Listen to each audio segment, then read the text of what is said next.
Okay, so we know what we're doing on these basilisks, which is prioritizing the ones that have mana bars and try to kill those as much as possible. Let me look at this. Chris, Saltstone Gazer, these are like here. If we go here, Saltstone Crystal Hide. They're actually much more... They're here. They seem to be throughout the zone. They don't seem like they're very... I mean, I don't know if they're like super dense over here and here. This is like other... I think we go just right here and see how it is. Put some poisons on. Ziggler and Midnight Mace.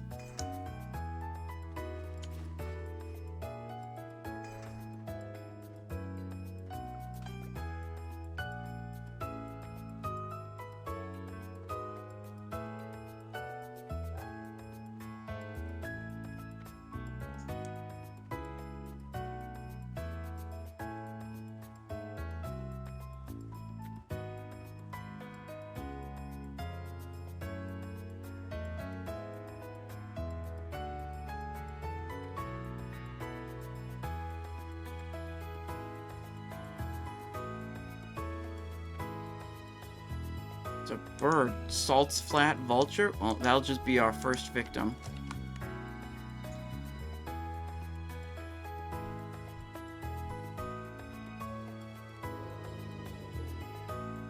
And...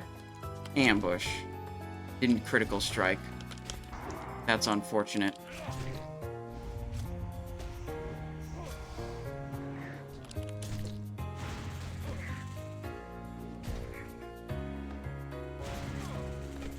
Wait, this doesn't buff the crit chance of hemorrhage.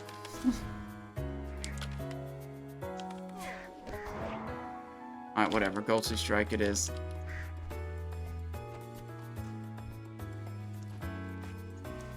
Bandage up. We gotta get to the next mob before Remorseless goes away. Go this guy. He's close. Nope. Okay, this isn't going as planned. He saw me, and I didn't get to do an ambush opener. I will drag him closer to the other mobs.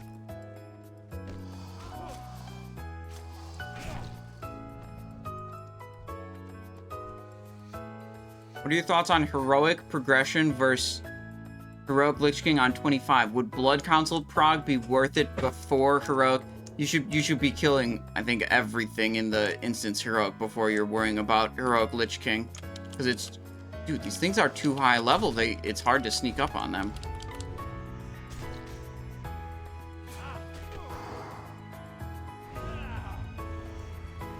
Heroic Lich King is just gonna take so much more time and effort than any of the other bosses. Spawn around. There we go.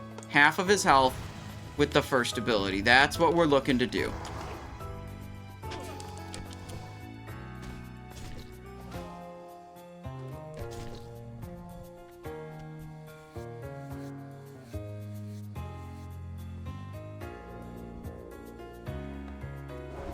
$500.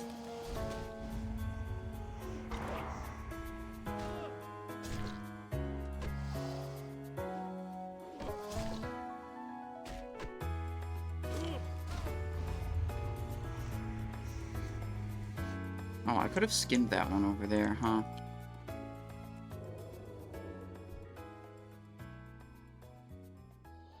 Okay, these are really difficult to sneak up on.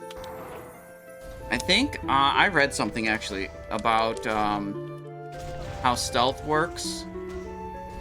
That the stealth skill isn't based on your level, but it's based on your rank of stealth. So like a rank 2 stealth, you know, the longer it's been since you trained a new rank of stealth, like, it becomes increasingly difficult to sneak up on enemies.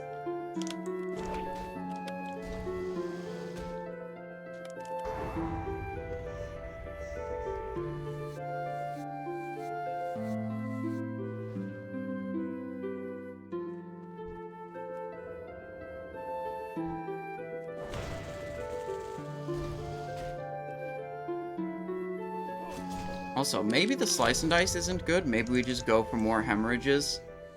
Yeah, distract could help, but distract does cost me 30 energy, which means I do less abilities against the monster. Let's try it without slice and dice. Yeah, maybe I got lucky crits, but that definitely seemed better, not slice and dicing there. Oh, look, it's all crystal hides. These are the ones we want. Ambush. Yeah. We just got 400 experience for a mob we killed in 3 globals.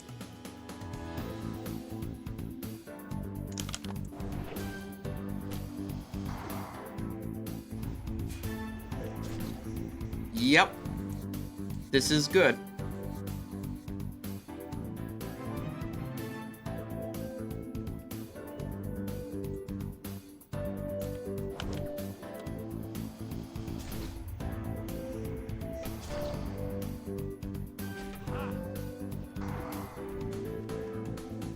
And we can even skin these mobs. Okay, so like I said before, Eric Cartman was a visionary, way ahead of his time. I just missed my ambush. And he basically figured out how this game works. You just stay in the forest killing boars. Except in this case, we're in the Shimmering Flats and we're killing saltstone crystal hides or whatever.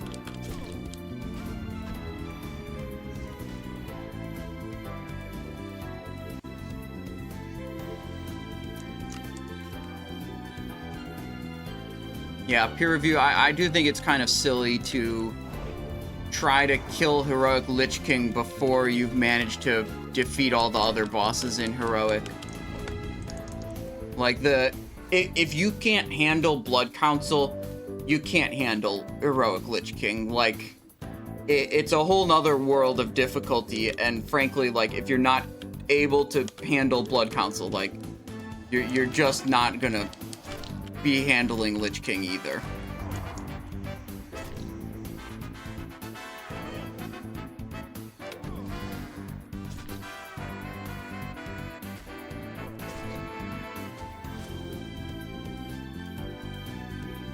There's a crystal hide right there. Yeah, these guys haven't stunned me a single time yet.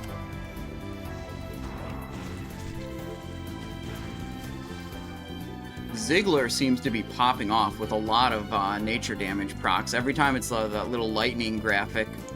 I'm pretty sure that's the Ziggler.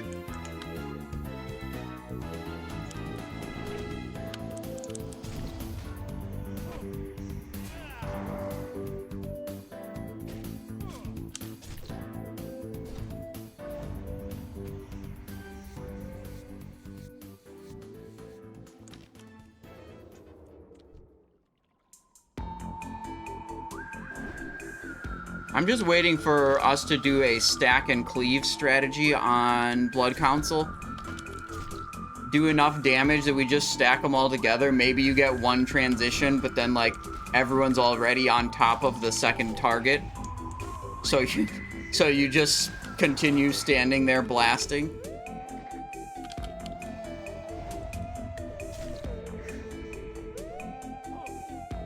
Alright, so this was not ideal. We actually aggroed 3 mobs in one combat. So we were only able to ambush one of them. Not what you want, really.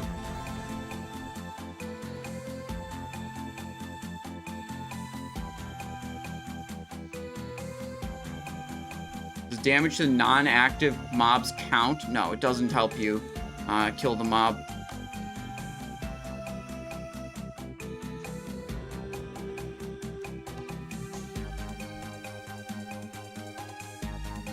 Actually, hang on. I am going to log out here quick. I'm going to go to the bathroom real quick. And we'll be back for more Basilisk farming and chat, okay? 1 second. Yeah, the stacking is just for fast positioning, tier.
Dude, I don't understand why it does this. It disconnects me every time I try to log out.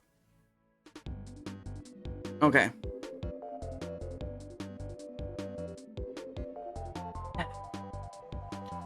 Pumping with the Ziggler, level 34. Got our Trip Runner dungarees, our Tunica Westfall, looking good, I would say. There we go. Back to it.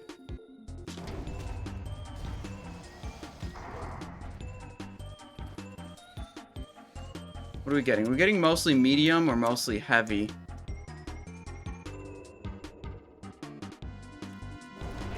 We just got a heavy leather off of that one.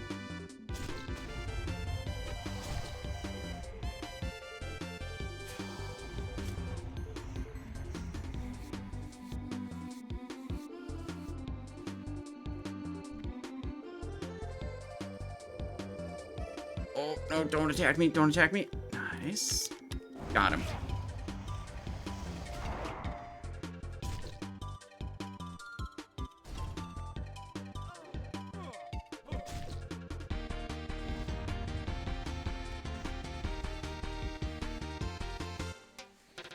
I don't think I go for that one over there because it's too far away from the other mobs. I'll just keep going this way.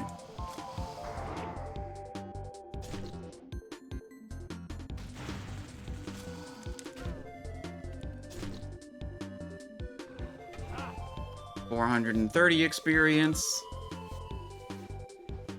Medium leather off of that one. Oh. Oh, oh, oh, don't. Nope.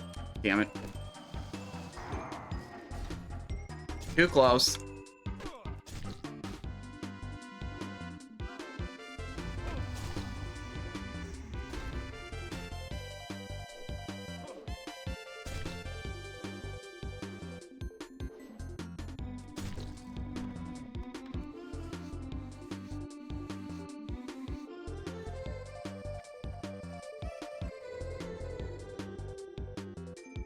Big ambush. I think against the Saltstone Gazers, they have more health. I think I should put up Slice and Dice, and I think against the Crystal Hides, I should not. Because they can just be nuked down very quickly. Oh my god, can I get through here? Oh my god, I'm gonna lose my remorseless attacks. Got him. Nice. Didn't lose the remorseless attacks. Where do I find the clip of your heroic Lich King kill? It's in the VOD from yesterday. I didn't clip it out individually yet. Wait, no. Other people did, though. Hang on. I can find it. 1 second. I'll find it.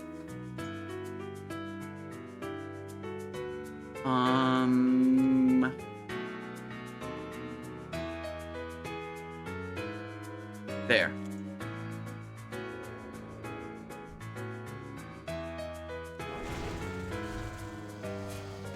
That was a 660 ambush. Hell yeah, dude. We earned that 358 experience, okay?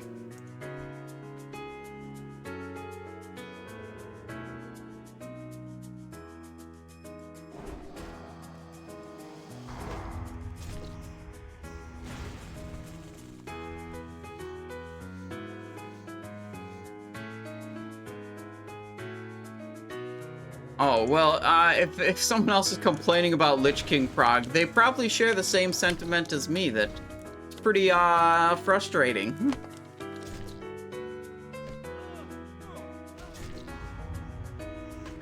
What the fuck? Swirling Vortex coming through here? I haven't seen that guy before. He's just like a zone-wide patrol or something? Who knows? Let's kill it. Ambush for half his health, just like every other mob. Doesn't seem to be an issue.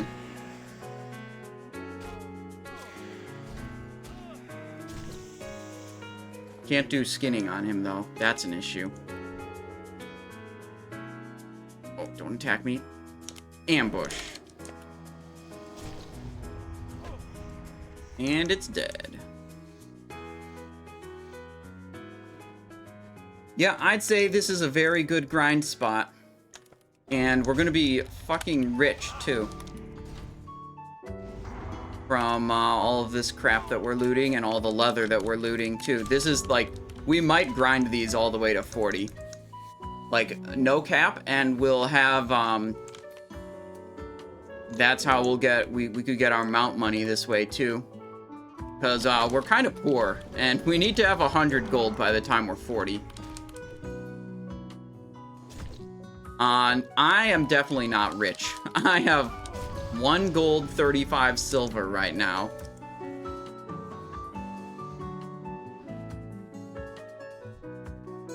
Let's go this one. This one's too far away. I should not have gone for this one.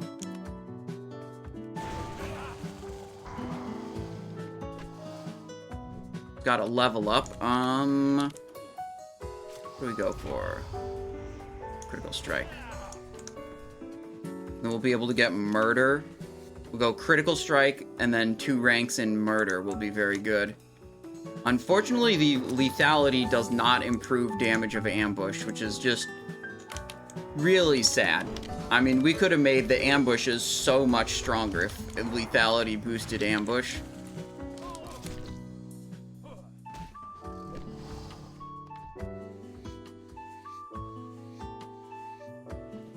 Eventually our inventory is going to fill up, and then we can go to the town in the middle of Shimmering Flats and actually pick up the Shimmering Flats quests.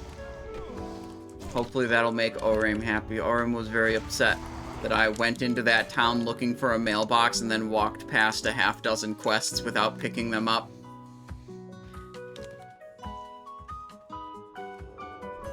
The bird. Bird gonna aggro? No. Nice.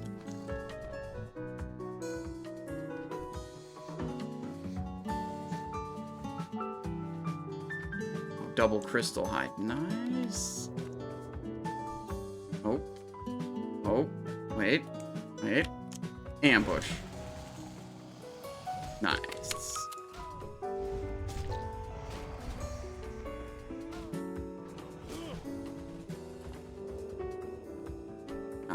I should skin this guy first.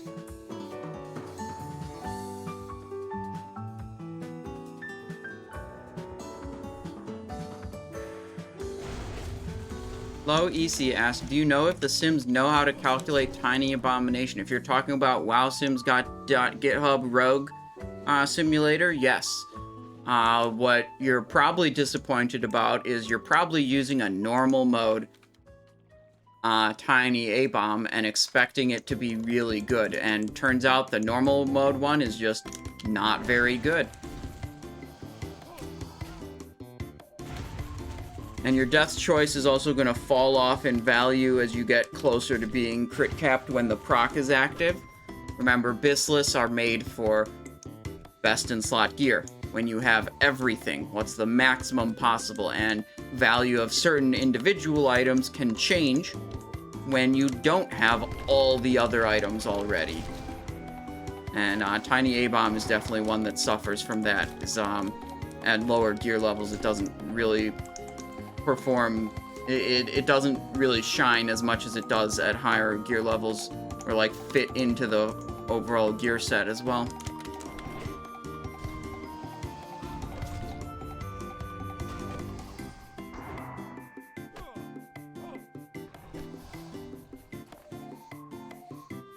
We can make this slice and dice button be the same as the hemo buttons. Slice and dice. Slice and dice. So it'll equip my mace in the main hand also.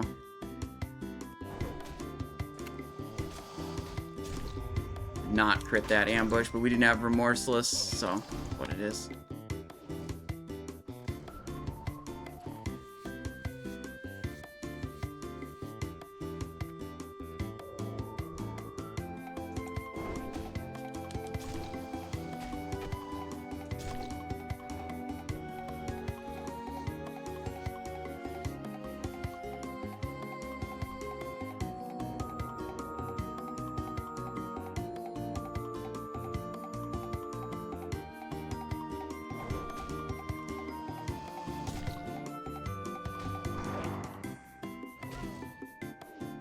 Great thing about this ambush build, another like side benefit is you kill the mobs so fast that they don't have really much time to deal damage to you. You might notice I've not bandaged a single time since I started grinding these basilisks. Because they deal so little damage to me that I just regen the health between the pulls. So no downtime to healing myself, or like if you want to compare it to a blue bar class, there's also no downtime due to having to restore mana.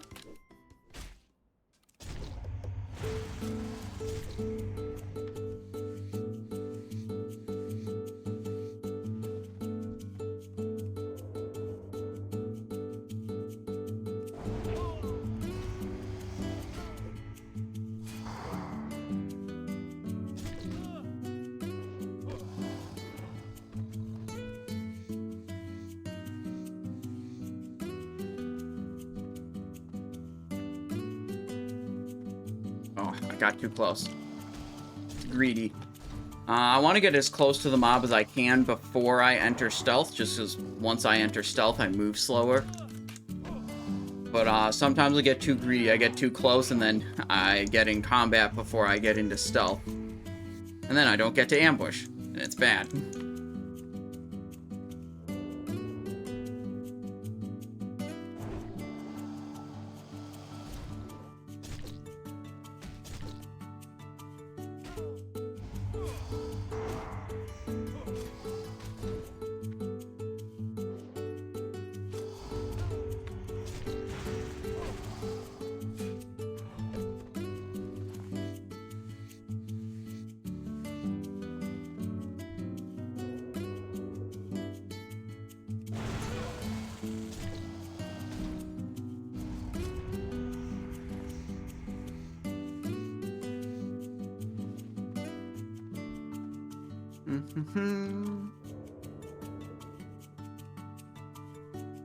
There's the ambush.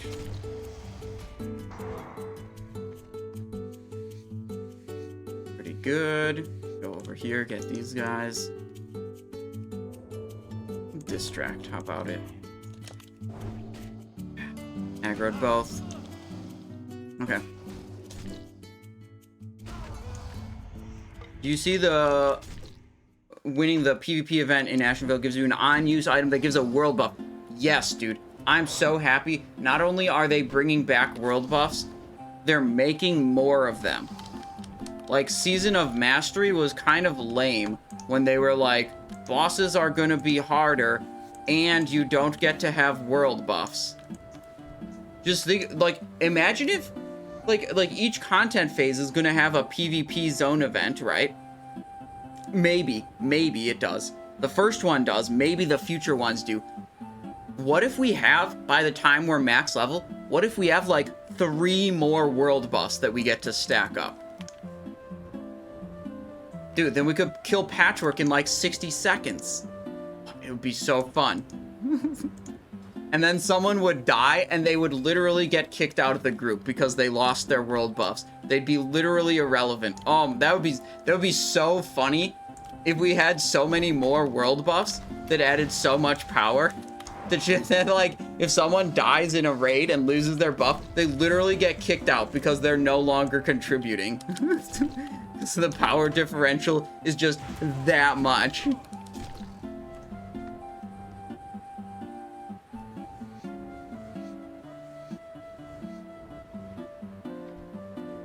Price of Flask of Titans would be really high.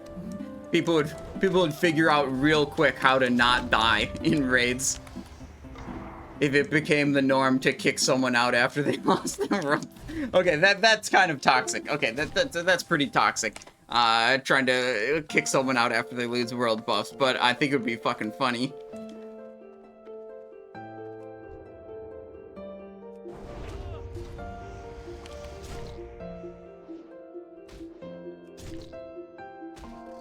You feel normal. Bro, there's nothing normal about killing 8,000 basilisks in a row. I should absolutely not feel normal while doing that. Time to log out? Yeah, dude. Log out for another month so we can get full rest XP.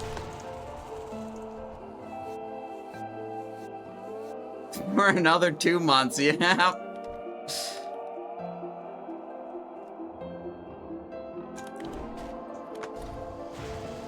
Bro, I kept saying I was not gonna slice and dice against the crystal hides. But then I just press it anyways. Yeah, whatever.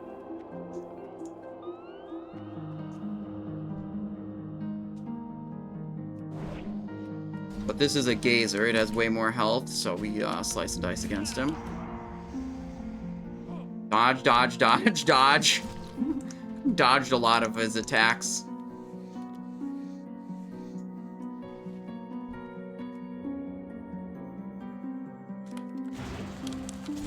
Missed, yikes.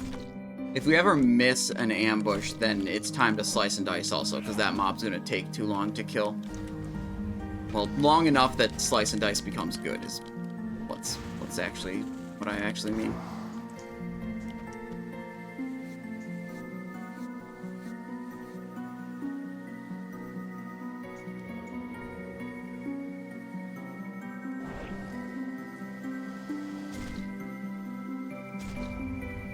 And he's done. Yeah. It's ambush, hemorrhage, hemorrhage. Mob is done.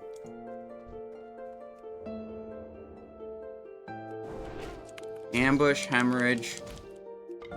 Parried my hemorrhage? Oh my god, dude. You know why whenever you do a gathering spell like mining or skinning, your aggro radius gets larger? It's like looting a chest or looting a node. I know of the behavior you're talking about. I don't know why, but that's definitely a thing. It like does maybe it pulses an aggro radius around the location of the node rather than around the location of your character. That could be what's going on. That would also explain it, rather than increasing your own aggro radius. I'd have to look at a lot more clips to determine that. But thinking about it, like, I'd always try to position myself far away from the mob. It was like maybe the node is close enough to it.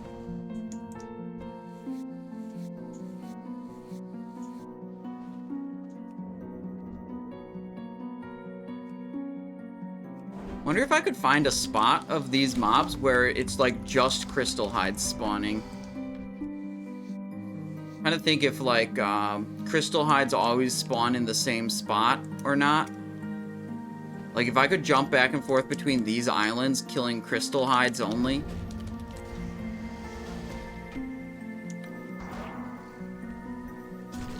Not have to mess with the gazers that have 300 more health. This was a bad pull, though. I aggroed 2 at once, so I didn't get to ambush the second one.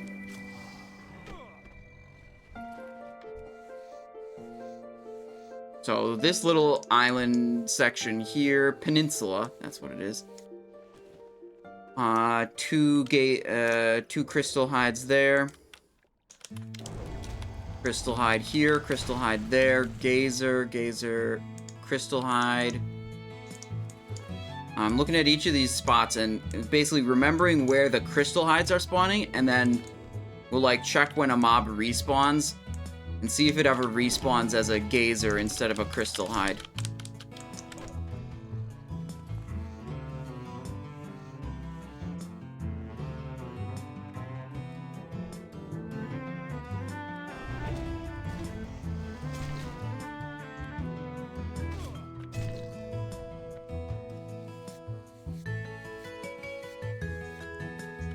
Medium hide.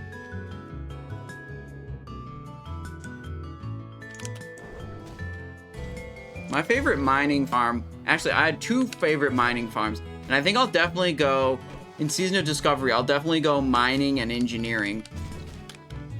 And on this character, I'll probably do that too if I keep playing hardcore. My 2 favorite farms with these professions,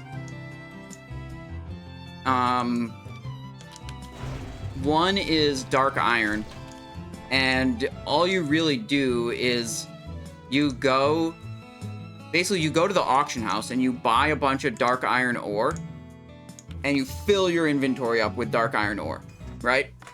And then you solo Blackrock Depths going in for the smelting run. Because as a rogue, you can make it to the Black Forge solo, and that's the only place you can smelt the ore into the bars. The bars are more useful for people, but it's super annoying to go all the way into Blackrock Depths to do the smelting. So, if you can do the smelting easily, you can buy the ore, do the smelt, and then sell the bars at a markup. And that was really good. And I also liked mining the Silithus bug caves for the thorium nodes there. Because they're like full of elites, but as a rogue, you just stealth through them, and then you just like crowd control or blind one of the bugs while you do the mining. And then you vanish. Yeah, the ooze-covered nodes. Yeah, so it was like super accessible for rogues and like very difficult for other classes to access those mining nodes. Because they're just surrounded by these like high-level elites that have a shitload of health and hurt you a lot.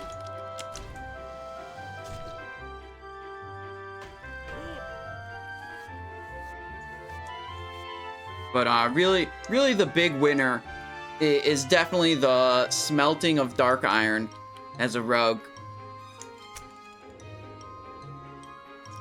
Because that's really like minimal effort to maximum return. Make a lot of money doing that. As long as there's a market for the dark iron bars.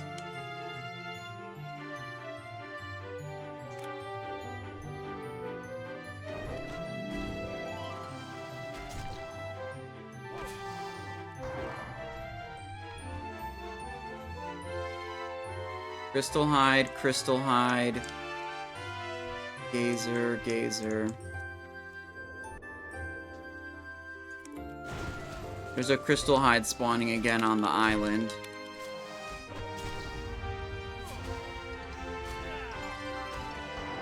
Dodged my ghostly strike, bro. Yeah, whatever.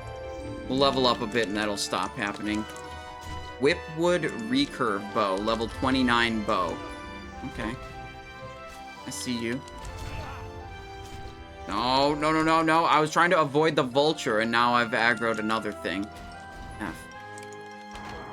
Bro, this vulture just keeps coming. Oh, we're going this way now. Stupid-ass vulture. Oh, okay, now we aggroed too many things, and I actually have to use a bandage for the first time since I started here.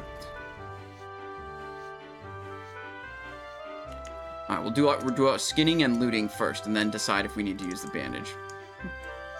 Maybe we'll have regened enough health. I do have a 67 spirit, plus 33. I grabbed a couple of, like, of the wolf and spirit items instead of just, like, straight agility. Like, I'll take a small agility loss to get, you know, either stamina or spirit. I think that's good.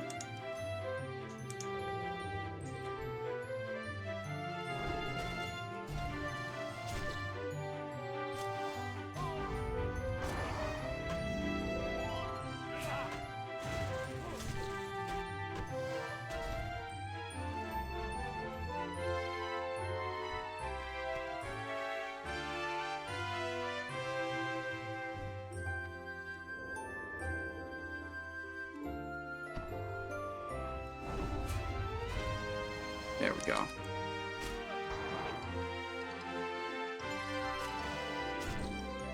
Spirit is one of the most underrated stats for leveling. People just ignore items with it. Yeah, usually, I feel like most people do ignore items with Spirit.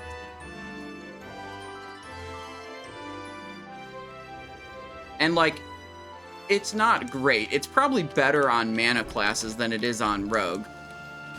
Like, I'm not trying to tell you it's an insane stat, but, like, it's not a zero value stat. It's definitely, you know, it helps you out.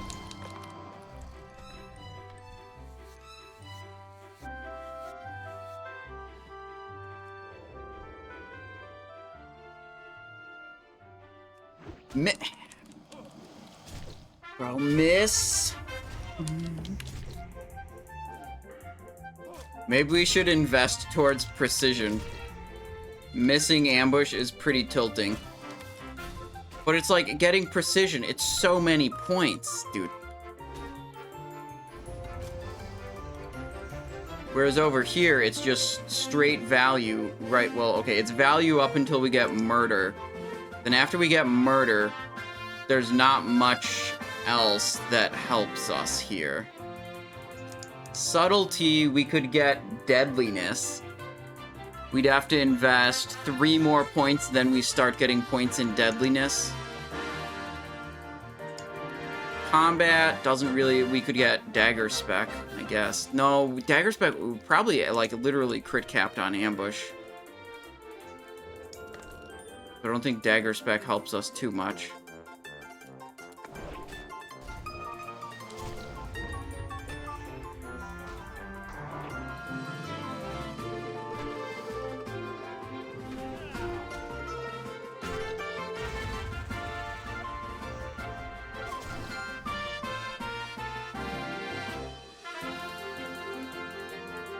How's our inventory looking?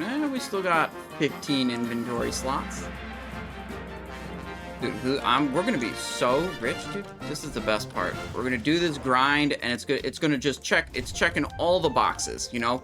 Good XP per hour, and it's giving us gold, and it requires like basically 2 brain cells to operate. So like, I'm not stressed. I'm chilling.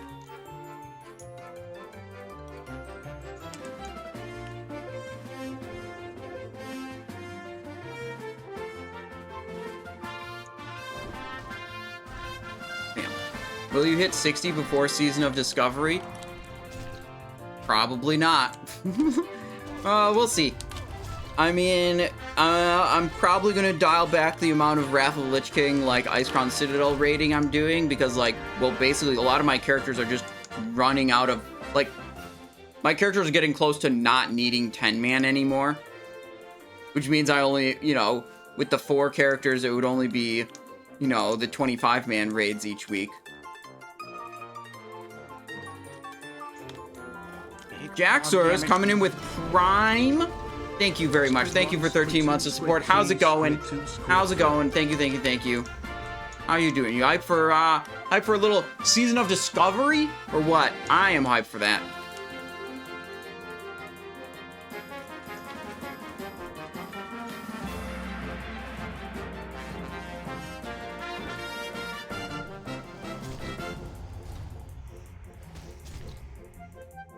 I'm ready to discover the season. Hell yeah, dude.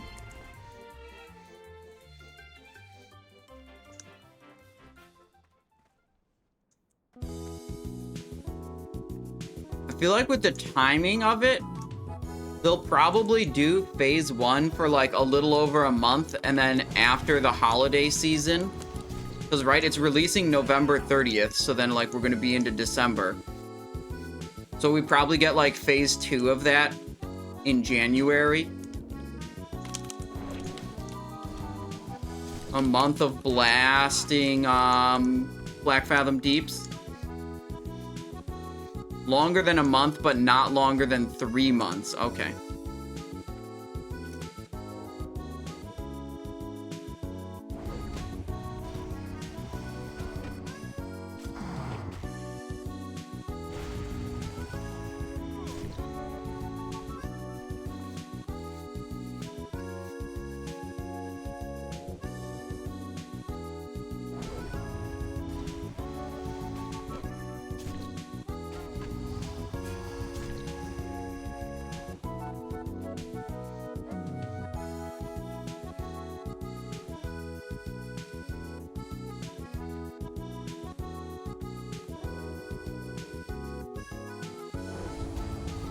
The crazy thing is, like, if the level cap is 25, this ambush build doesn't really come online until level 24.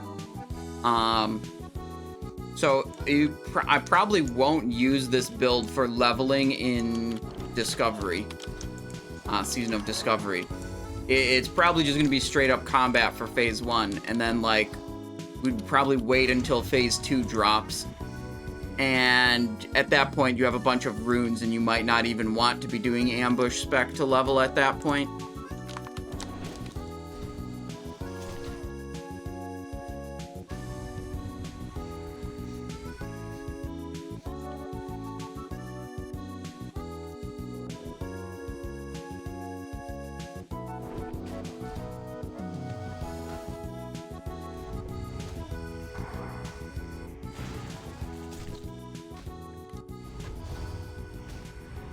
Simon, main tank, rogue. Yes, please.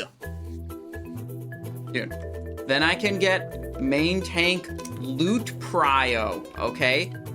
Cruel barb. Simonized prio. I mean, it was Simonized prio already, but like, let's be honest.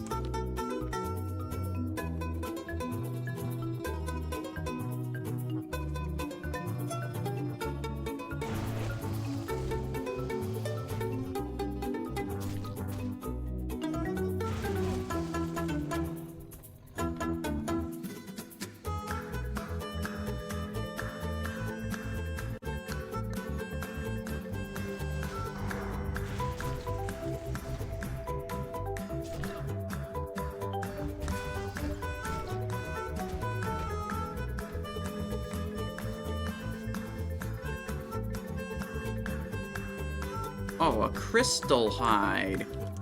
Ambush for 600. Oh, 667, dude.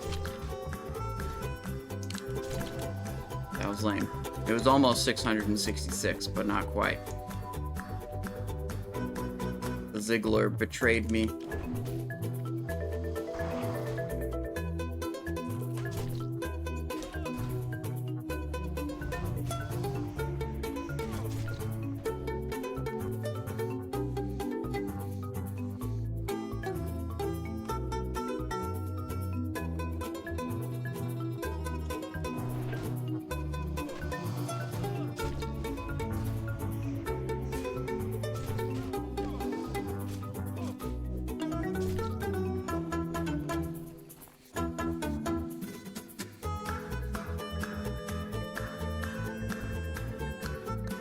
Running away.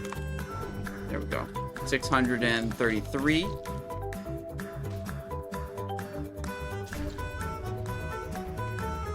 Inventory not full yet. Every time I open the inventory, I'm hype about, like, we're gonna go to the vendor and we're gonna get, like, 10 gold from vendoring all this crap. And it's gonna be real nice.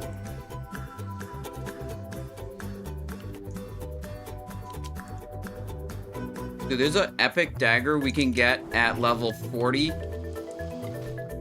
What's it called? Like, Gut Ripper or something? But it costs, like, 50 gold. We're gonna have to get... Basically, we have to get 150 gold if we want to think about buying that epic dagger at level 40. Because, like, the mount comes first. Then we think about buying other shit.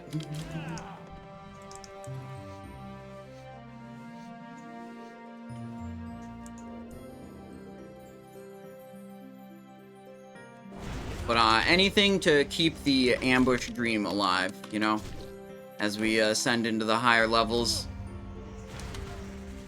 We might eventually run out of talents that buff ambush damage.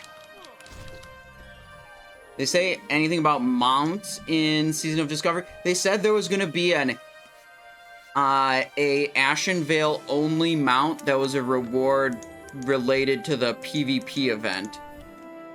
That could be used at 25 or lower, maybe, I don't know, but definitely could be used at 25. So, like, there will be some kind of mount. I mean, it looks like it's shaping up for, like, Ashen Veil to be the end game zone, right? Like, there's a PvP event, the dungeon is there, there's a Horde town, there's an Alliance town. Makes sense.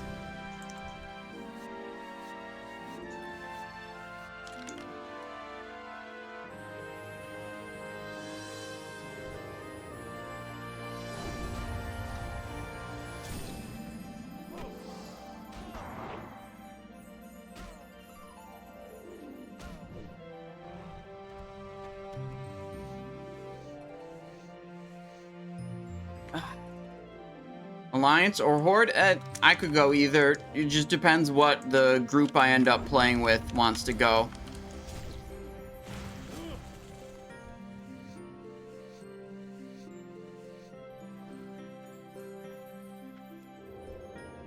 I could possibly just go both also. You know, level 25 level cap. It shouldn't be too hard to roll multiple characters.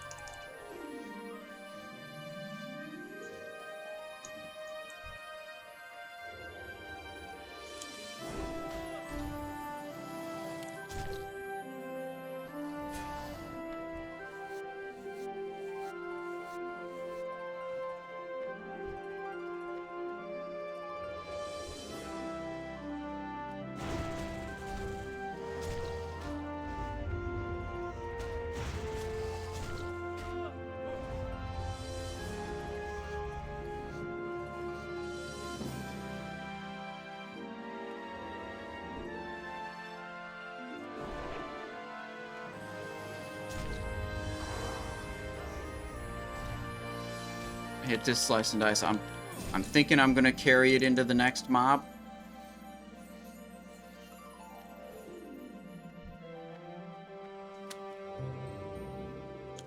Yeah, nice. Made it all the way over here with the slice and dice still active. And then he dodges all of my emerages. Oh my god.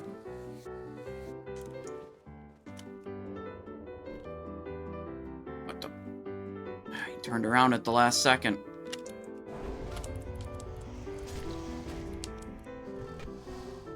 Got him. Oh, nope. Aggroed. Too close to him. Elnern, hello. How's it going? We've landed at the basilisks here.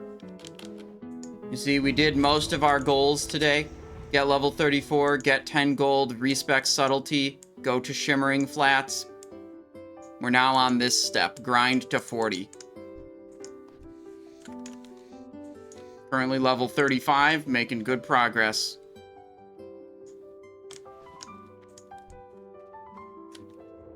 Oh, my instant poison went away.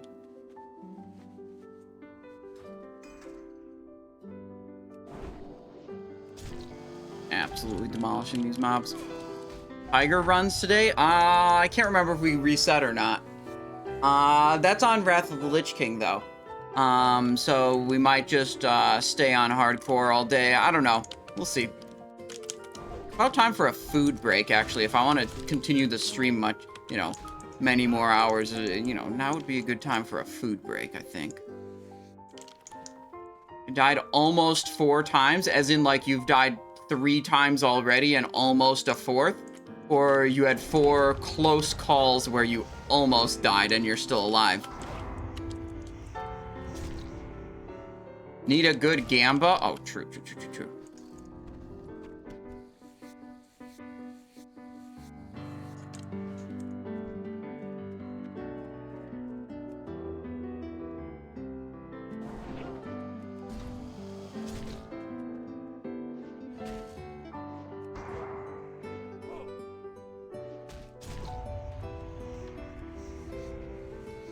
Look at how much leather we have.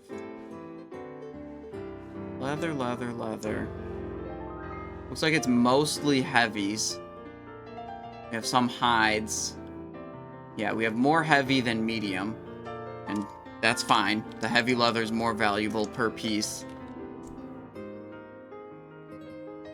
And as we know, the leather sells very well.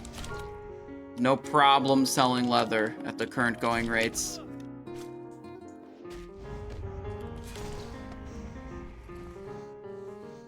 Are you gonna play Season of Discovery? I intend to, yeah. It looks super... I'm super excited for it.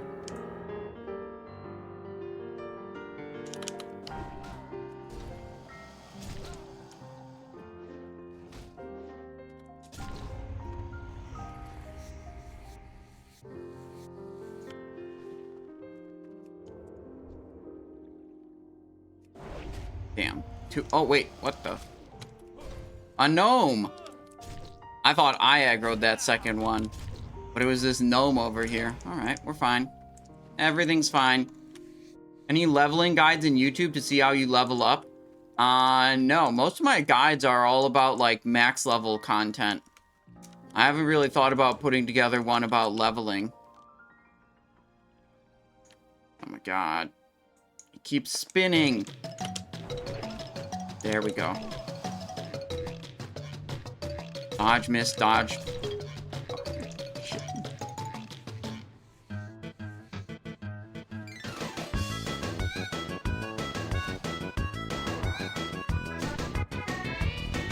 Lich King cheese video. I mean, the clip is already there, but the YouTube video ain't here yet. I just stream it like 5 days in a row, so like I can't do like video making and processing at the same time. When I turn off stream, I like get food, eat food, and then just like zone out. Like, I can't be doing, like, productive work after, you know, a 6 to 10 hour stream. What I need to do is hire an editor. I looked into that once before, and I, like, messaged a handful of people and got no responses from them. I am very interested in having an editor for my channel to, like, upload whatever, highlight clips and do all that bullshit work that I don't want to do. And I'll pay them. And that would be good.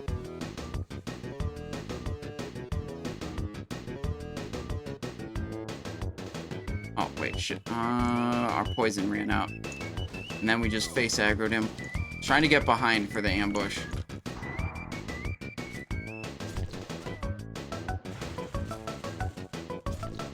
He's a low number of charges. Dude, poisons having only 40 charges at level 25, instant poison, is gonna be so obnoxious in Season of Mastery. The Lich King cheese clip, yeah, here you go.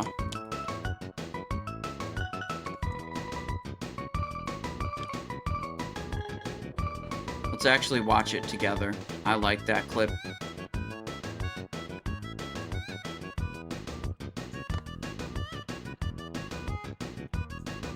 Are we safe here? Okay, we're gonna log out. Just I'm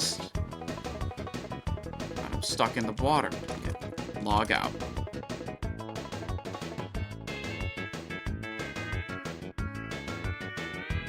Okay, half speed. Sound on. Pausing my background music. Okay, so Soulstone active. Rogue. He's doing Harvest Soul. He's doing Fury of Frostmourne. Right here's the Vanish.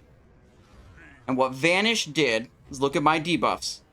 I do not have the same debuff as everyone else that prevents resurrection. So I was able to immediately activate the Soulstone.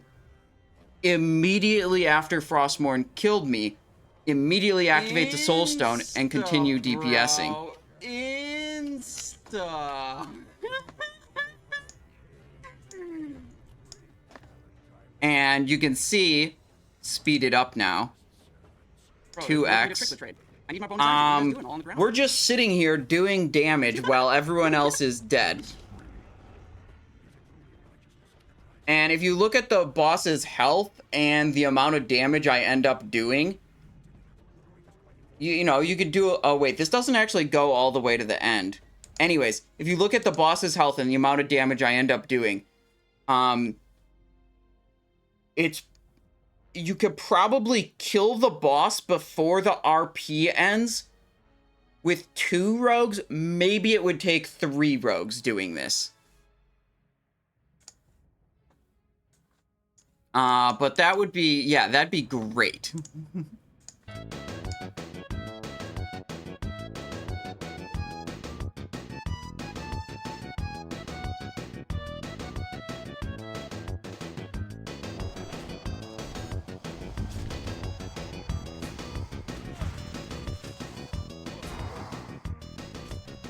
Yeah, I mean, who even knows what happens if the boss, you know, gets killed before the RP ends. Like, who knows? I don't know. It's definitely something to find out. I think we need to try it. I think you're right.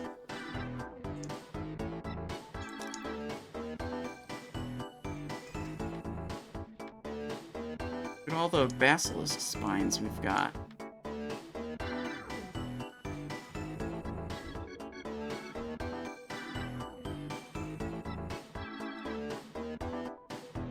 Bro, he keeps spinning. Fuck that mob.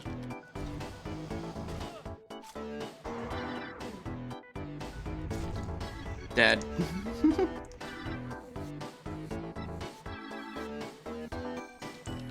The other guy doesn't take the Lich King's place and the world is destroyed by the Scourge. Secret ending unlocked.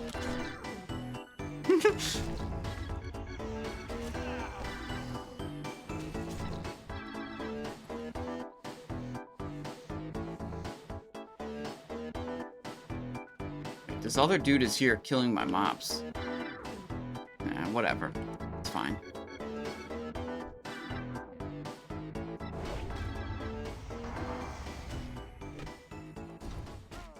Two rogues and 2 locks in a 10-man? Yeah, that would get it done. The other thing is, I think we got a little bit lucky with the timing there.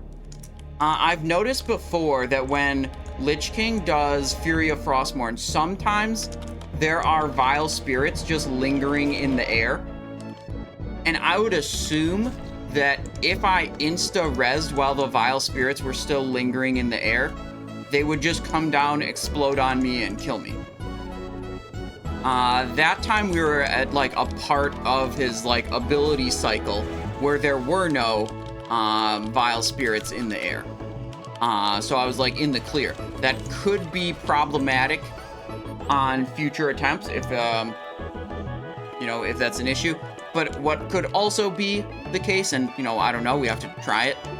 What could also be the case is that you, as soon as the RP starts, the vile spirits essentially, like, deactivate. And, like, you res up and they don't do anything anyways, because they're all the mobs are just, like, in RP mode or whatever, where they're not going to attack you or do anything.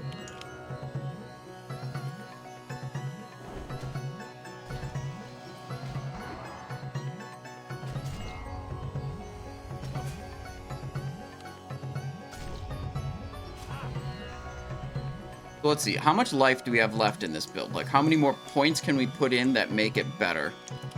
We can put 3, 4, 5 right here. Then we can put 3 more, goes up to 8. 5 more goes up to 13. Those are the good points. 13 more good points. Then after that, it would be like 10 points to get precision, so 23 more points. That would actually get us right about up to 60. I mean, the 13 points gets us to level 48.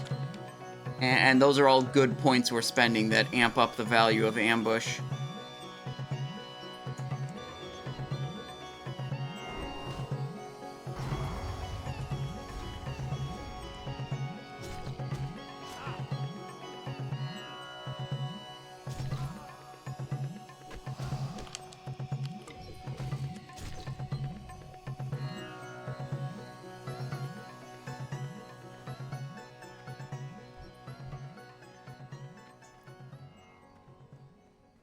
Oh, you know what's crazy? If the rogues resurrect after Fury of Frostmourne, and then the vile spirits kill them or whatever else, you don't get to try again until next week.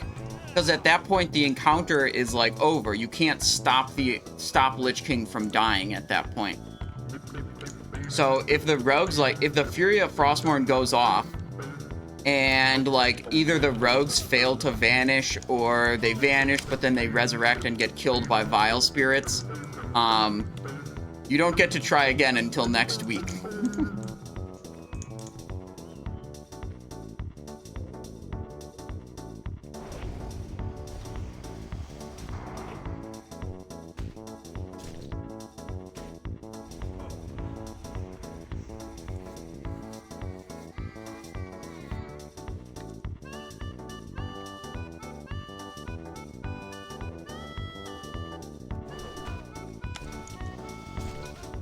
Where's that same warlock? He's on these same mobs as me.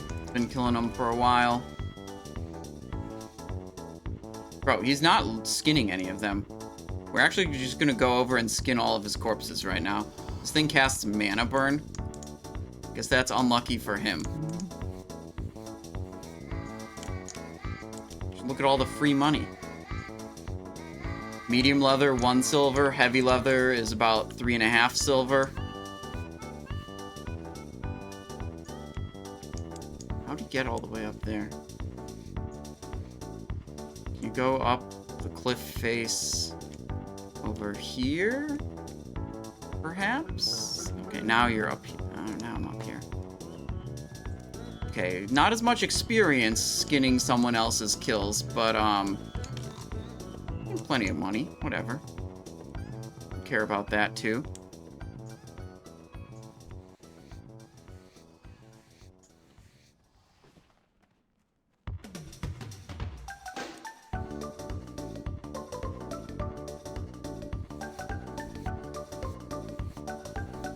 Wait, I thought the warlock cast a spell on this for some reason. It was just chilling. Now it attacked me without me ambushing it. Yeah, the warlock is sitting here grinding. He's got the same idea as me. Except he's not doing skinning, so he's dumb. Skinning is just... it's so much free money. It's insane.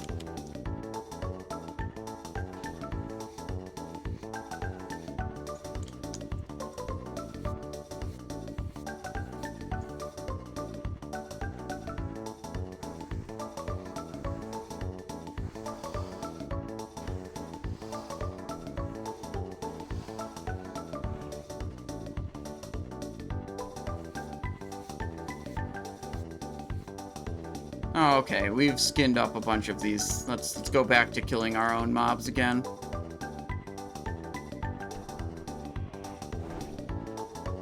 Non-crit ambush, yikes.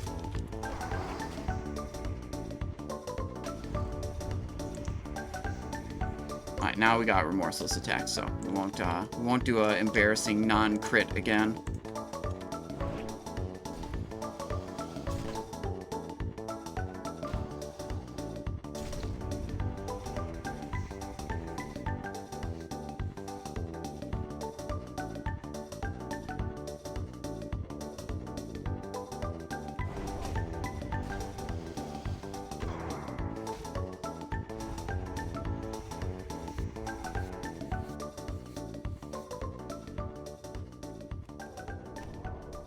I think spending the distract is probably worth it.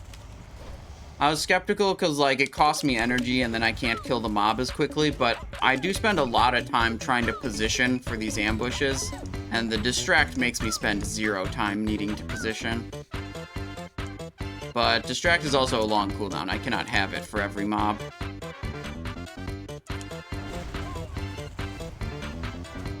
"30 seconds? Nah, dude.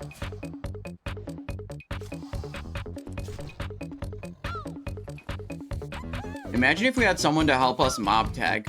If we had like a high-level druid that would just moonfire as soon as the mob's below 50%. Like, the mob's below 50% as soon as I ambush it. So we'd be going around, you know, one ambush and then move to the next mob, and then the person helping us would just finish it off. As long as you deal over 50% of the mob's health and damage, you get full experience from it. So a great way to do mob tagging is like the person who's trying to gain experience fights the mob for a little while, and as soon as it dips below 50%, the high-level player who's outside the group just does whatever ability they do to one-shot the mob, finish it off. So it cuts the kill time in half normally. But considering we have such a, you know, front-heavy damage output of just this giant ambush at the start, it's probably dropping the kill time by like 2/3 or maybe 3/4.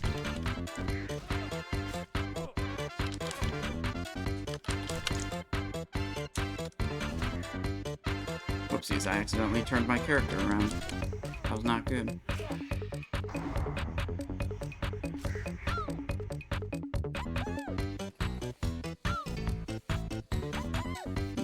vortex things coming through. Let it go. I think we're good. Just go like that. Nah, we aggroed it. Yeah.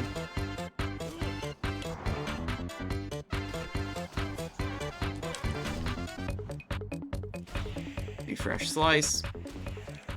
Do I have rank 2 slice and dice yet? Or am I still on the shitty rank 1? 20%. Yeah, it's rank 1. Unlucky. Wonder what level I get the next one that actually gives 30% haste.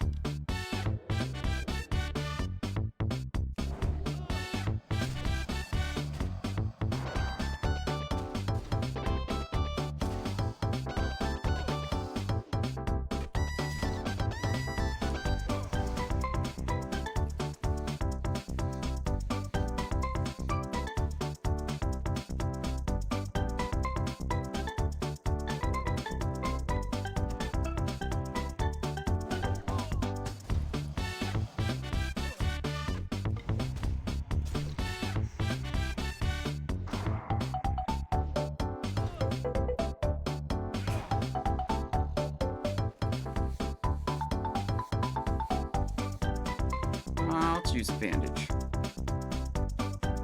Oh, the inventory is almost full. Okay. I'm gonna be hyped when we go to town and sell all this stuff.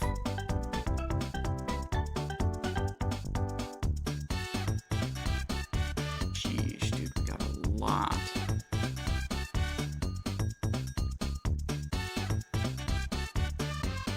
That's a lot of stuff.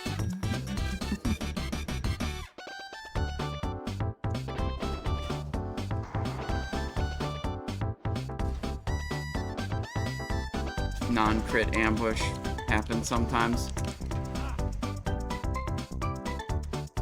You got the log for Heroic Lich King? Yeah, I believe so. I can grab that.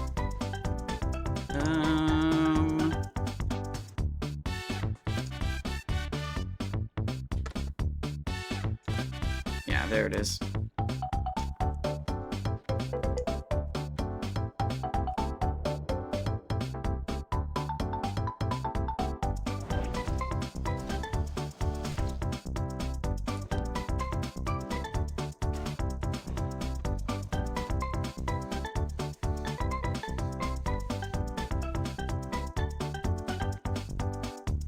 That was, I believe it put us at world number 206 and United States like number 33 or something like that.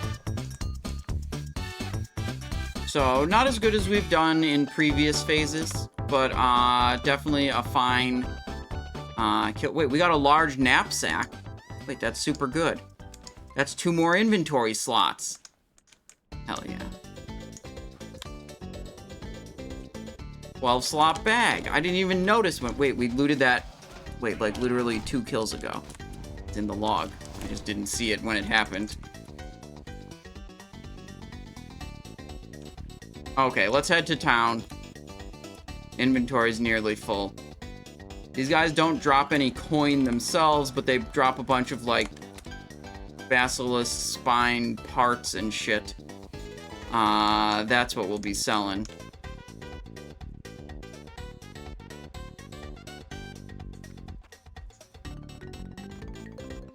Keep the hides. We sell the eyeballs, the tails, the spines, the claws, all that stuff.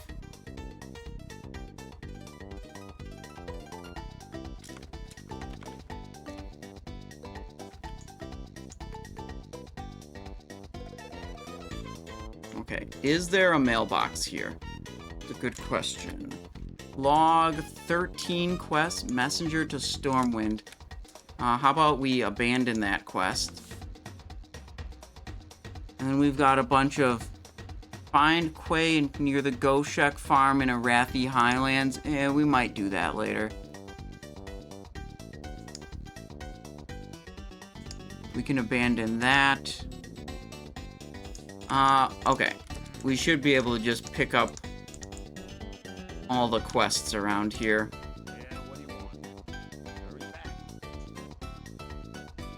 Gun merchant. Okay, here we go. 16 silver for each of these piles. Nice amount of DSTs. Yeah, dude, I collect DSTs. Okay. These are even more valuable than the DSTs. Wow. And these are even more valuable still. 35. And these are a little less valuable per item.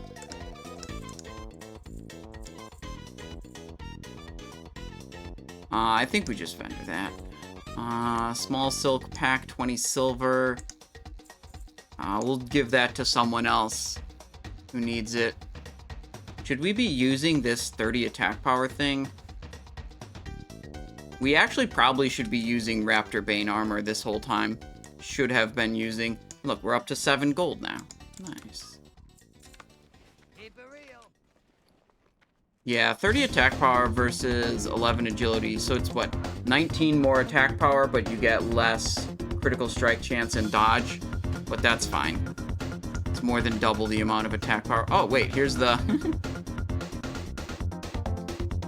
There's the quest for killing the basilisks, guys. Don't worry. We'll kill plenty more basilisks before the day is done.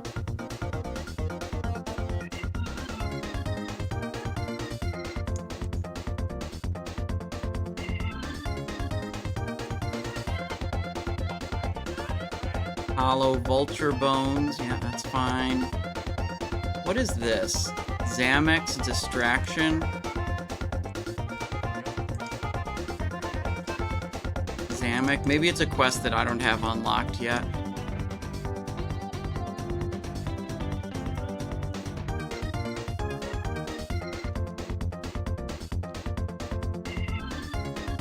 Gnome quest. Hardened shells.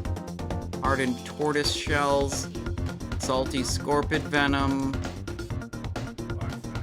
Rocket car parts. Wharfmaster dizzy wig in ratchet. Nope. Hemmet Nessingwary. Nope.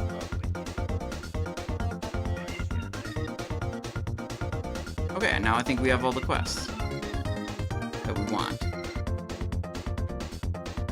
And we sold some stuff, but there's definitely no mailbox here, so next time our inventory is full, we're gonna have to go south to Gadgetzan so we can actually mail the leathers away. And when we mail the leathers away, then we'll mail them to our bank alt. And the bank alt will be able to sell them.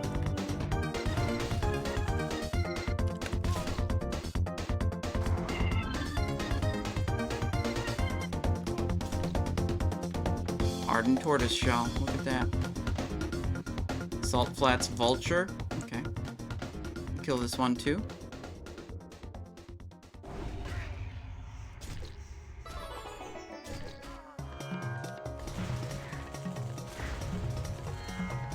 Who has been the single hardest boss you've beaten in a video game?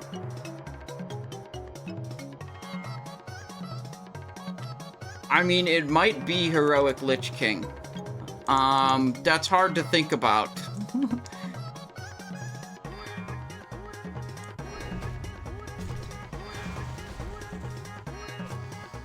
Number of attempts required to beat it? Like, that's a good metric for difficulty.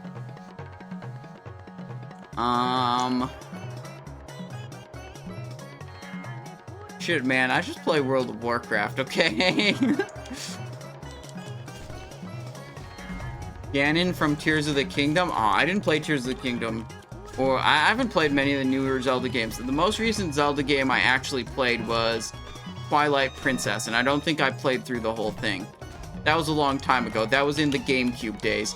We just got Crystal Gazed.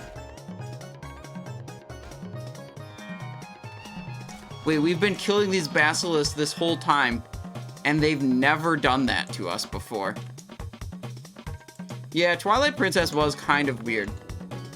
Much bigger fan of Wind Waker for the GameCube Zeldas, for sure. The whole boat thing was kind of different, but it wasn't bad.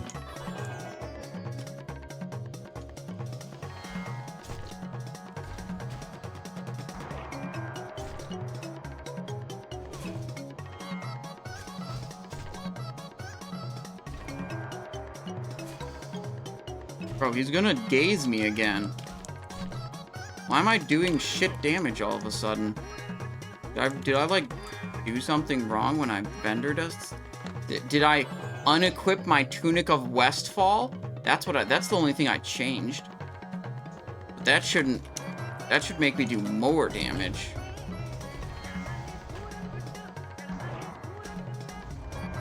Okay, that's more the speed I'm used to.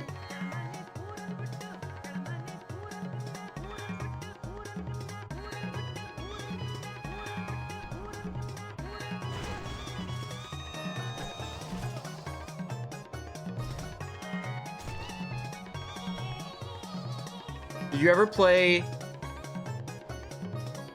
Typing of the Dead on Gamecast? I do not know what that is. So, probably no.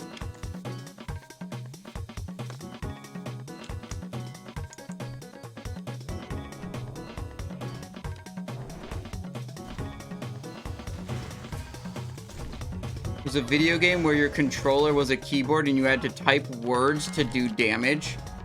So it was like a, I mean, I've played games that are like speed typing games. I remember this. I think it was in like elementary school. We had a computer class where we learned to do computers, okay? And one of the games that was installed on the school computer was like Type Racer or something like that. And you had a little animated character that would move across the screen. And like the more correct letters you typed, the faster he would go. And what I found out was you weren't actually like punished very much for typing wrong letters. So it was actually a very good like if you didn't know how to actually type, like you didn't have all the reflexes already to like know where all the keys were.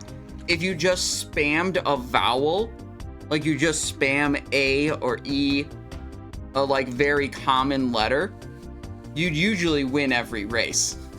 Because you got enough correct letters and you progressed through each word quickly enough that like you know the number of correct typed letters per second was rather high by just mashing the A button.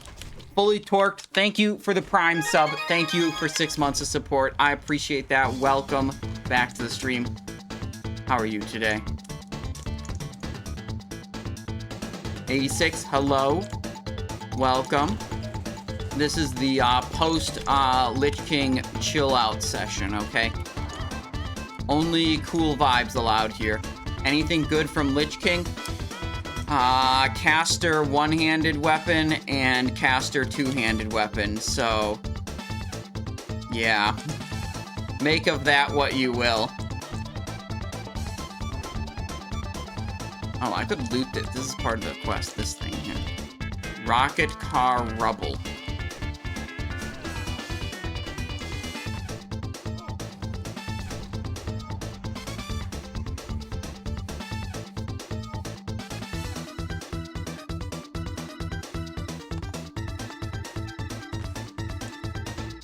Wait, is that for real? I looted one of those? Dude, when it said I needed 30, I assumed I was gonna loot multiple at a time.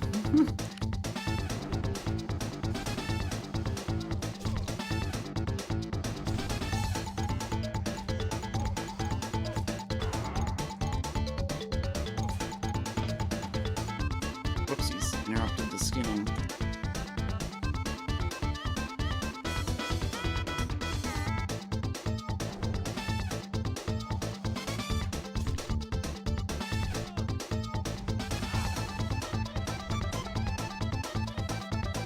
Warlock's still over here grinding. We should swing through and skin all of his mobs.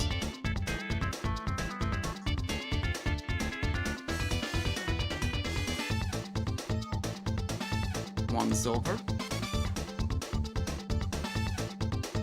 3.5 silver. Gonna see if I could ambush that mob, just kill it faster. The faster I kill it, the faster it dies, the faster he loots it, and then I get to skin it. Go over here. There's a lot of them. Seems to me like he's found like the spot to be to grab as many of these mobs with minimal movement. I was doing kind of a circle. He seems to be chilling in mostly the same spot.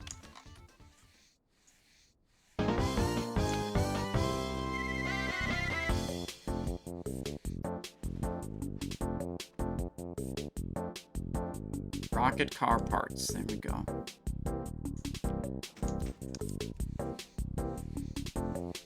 We're probably not hitting level 40 today, you guys. Just to be real.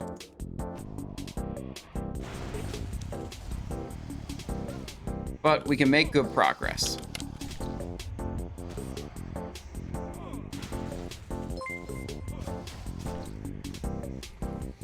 Would fish spec be the best for ICC trash? Well, up until yesterday, I hadn't killed all the bosses, so I just really didn't put any effort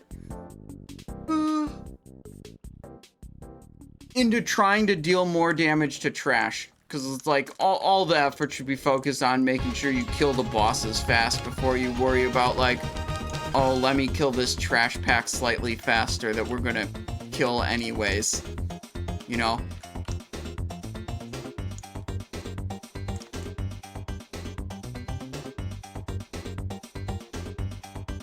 I would probably do, like, if you're just looking for a spec to do for trash, I would probably just do a chicken spec, you know, Blade Flurry and Mutilate, like 45, 21, 5. I think that's how it goes. 44, 21, 6. That's the numbers. Yeah, that's right. That's what it would be. Was double discipline priest the key to the kill for you guys? I have no idea. I didn't pay fucking any attention to what the healers were doing. I just did my own thing, you know? Like, figure out what I'm supposed to do and do it. And that's it.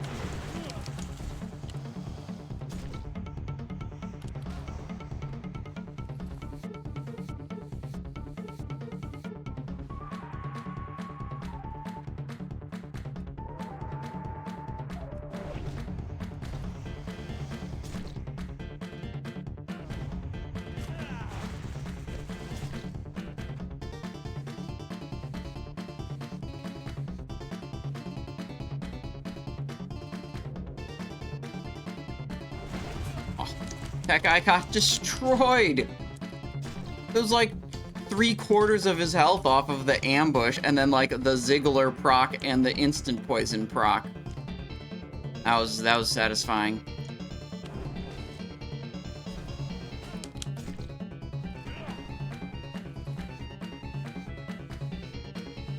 Dream Salagi, look, we saved up 10 gold so we could be back on the true path. Subtlety Road. Okay. Where's Marlowe when you need him, dude? The big subtlety shill. He'd be happy. He'd be proud of me. Look at this. We even have preparation. We haven't had to use preparation a single time, but it's there if we need it.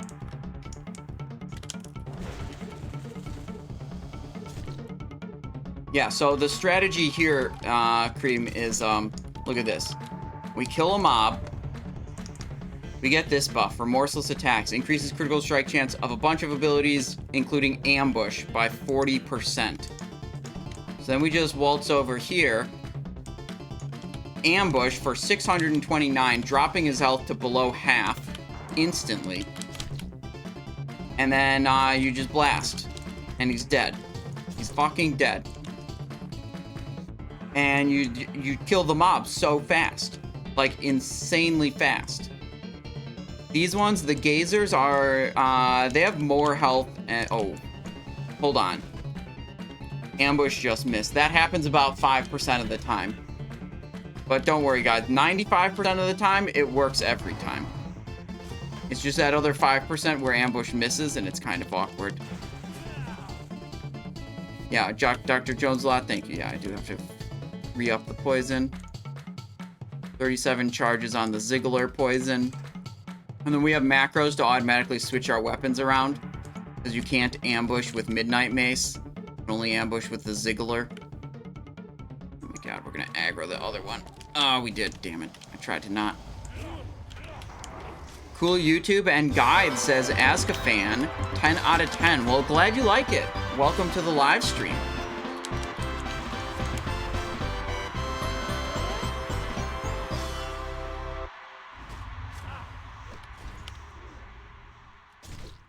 Today, we are relaxing. It's very chill.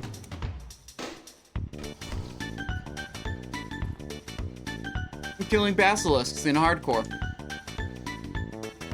Some people say hardcore is difficult and like it's a challenge to reach level 60 without dying.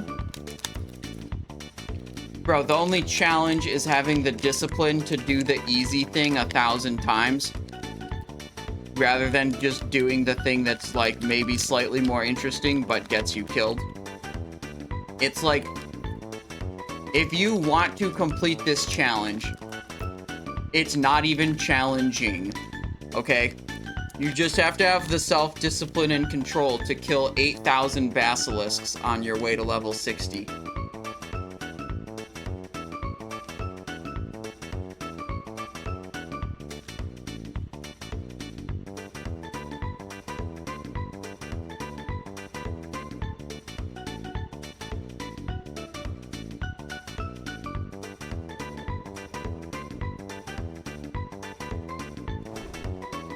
Yeah, Askafan, I really think one of the things I try to do with my guides is I try to get to the point. I watch a lot of YouTube videos and like a lot of other videos I watch that are like guides about how to do this or how to do that. Like, they have the intro and they take like 2 minutes telling you to subscribe to their Twitch channel and how, like, tell you about some other bullshit that you didn't click on the video for. And they're like all over the place. And I try to make all my guide videos very focused. You know, any kind of intro stuff is basically just telling you what the video is gonna be and better be over in under a minute. And then get to the actual meat of the video. C-MT asked, do you have any plans for SOD or SOD content? I don't have any concrete plans of exactly what I'm doing, but I am definitely playing SOD. That looks very fun and cool. I'm entertaining multiple different guild offers right now, seeing what I want to do. Definitely going rogue first, I know that much. Who knows what we'll play as a second character. Possibly a second rogue, but we might just level like one of every melee DPS.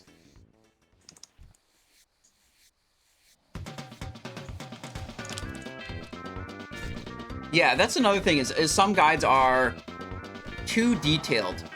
And it's like, if you're just trying to get across some basic information, there's a lot of like high level information that will just confuse someone who is trying to like learn initially what to do on a rogue, you know?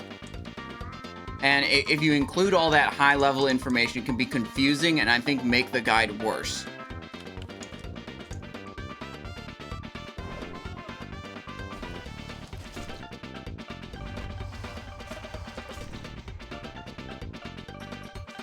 Oh, vital bracelets of stamina. 6 stamina, level 27. Whatever, not very good.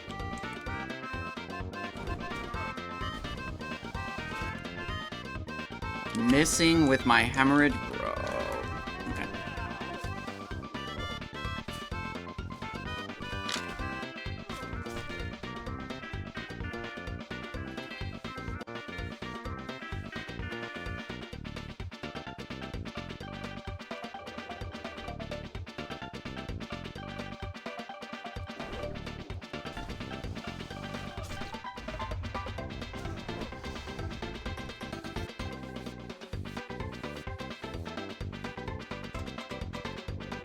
I wonder how much faster I'd level if I wasn't skinning.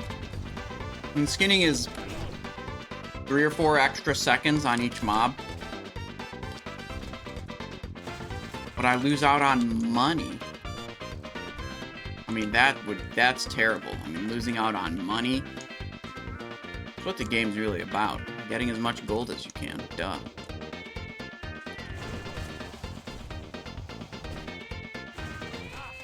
Dude, Ziggler just Like, every time, it's the lightning animation is Ziggler.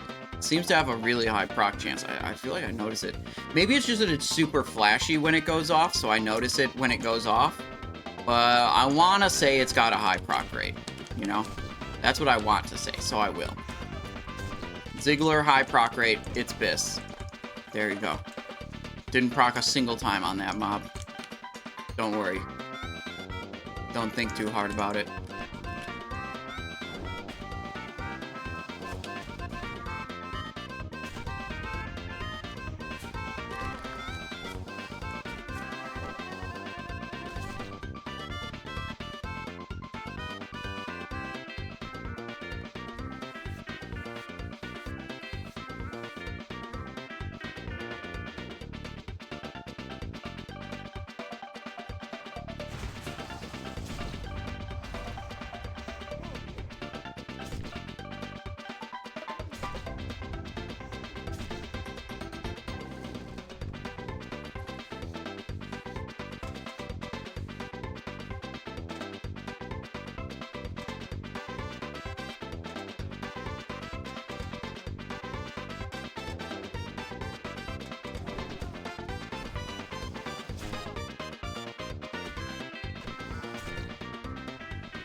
Sealash says, Feral is looking fun, and I'm also pumped for Rogue tanking. I don't know how I feel about Rogue tanking. I'm definitely going to do it, but it's like, it's not on theme for the, like, class fantasy of Rogue, right? Like, you're a sneaky assassin, agile damage dealer, are, like, some pretty, like, vague descriptions of, like, the Rogue class. You're not, like, draw the attention of all your enemies, take a bunch of, you know, and draw in their attacks, you know? It seems like, I don't know, it feels weird on a rogue.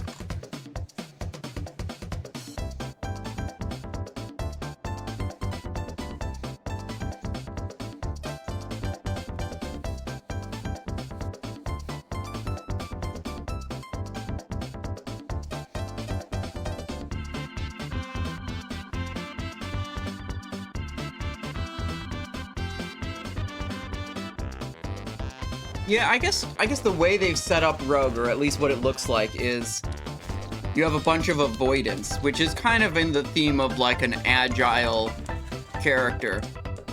You know, you're dodging, you're parrying.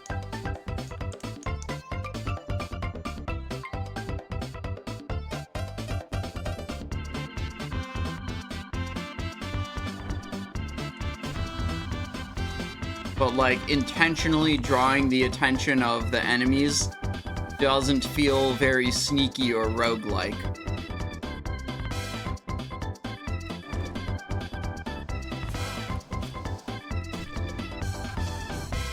Whoopsies, I did a kick? That's wasted energy.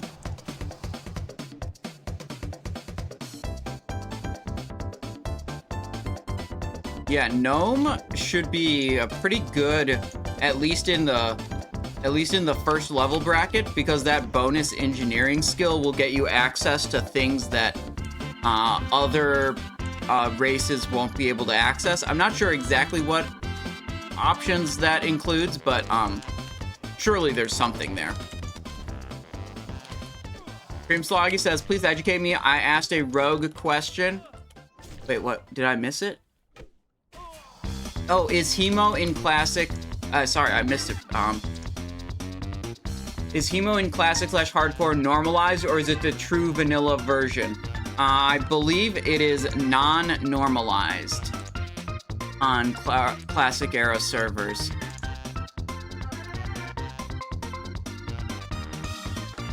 You can look in the spell details. Weapon damage, no school. Compared to Sinister Strike, it'll say weapon damage normalized. Normalized weapon damage. Yep. Value 3. Wait, what does that mean? What does backstab say?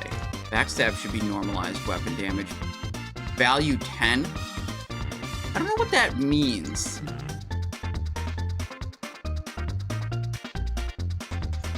Whatever. Yeah, so a non-normalized weapon, or non-normalized ability means that if you use a slower weapon with that ability, you will gain more damage per point of attack power. So slow weapons and high stats with non-normalized abilities are kind of broken.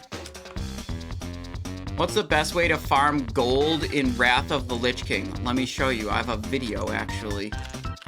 Wiggle, wiggle, wiggle. Yep, that's what I was searching. Cathedral of Darkness. This one. This is what I like doing the most.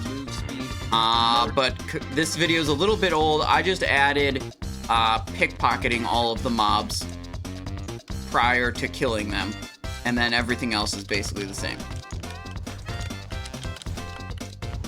Yeah, the weapon I have right now is 2.5, which, like, when you're leveling up, you take what you can get. This is a very strong weapon, because it has a significantly higher weapon DDS than other items of its level, and that's because basically each item has an item budget, right? Of like its stats and how it can allocate, how the stats are allocated. And the budget on this item is spent essentially on this plus 1 to 10 damage roll, rather than having like 5 agility or 4 strength or something. And turns out having a bonus damage roll is just literally just the best thing you can have on your weapon, and it puts it significantly ahead of other weapons of its level.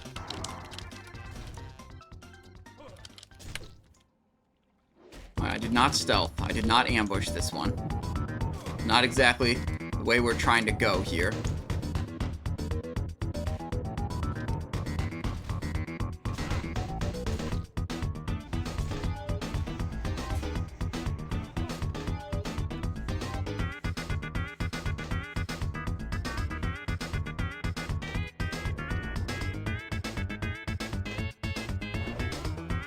There we go. That's what we want to do. Ambush, slice and dice, ghostly strike. It's dead. 220 experience on that guy.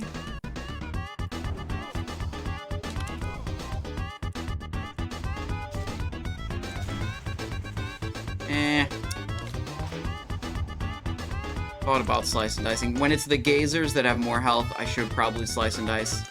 And then the crystal hides, like this guy here, they have less health, so we don't bother.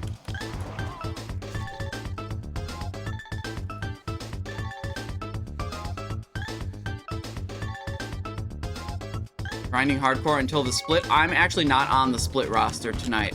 I will probably be offline by the time that happens.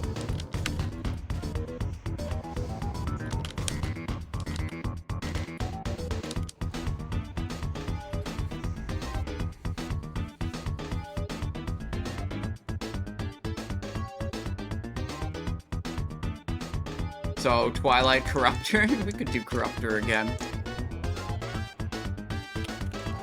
I don't know, I feel like we just did Corruptor yesterday. We gotta let it simmer, you know?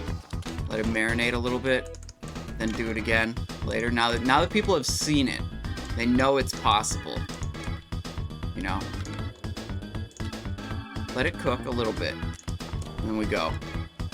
Well, I think I think if we want to do it proper, what we need to do is we need to recruit a bunch of people to make level 1 alts and get on my layer and like park the alts in Goldshire, right? So like if I start doing the Twilight Corruptor kite, right? I could tell all the people in the stream to just go make a level 1 on Benediction Alliance human and get to Goldshire. And like by the time we pull Twilight Corruptor out of Duskwood, like they'll have had plenty of time to do that.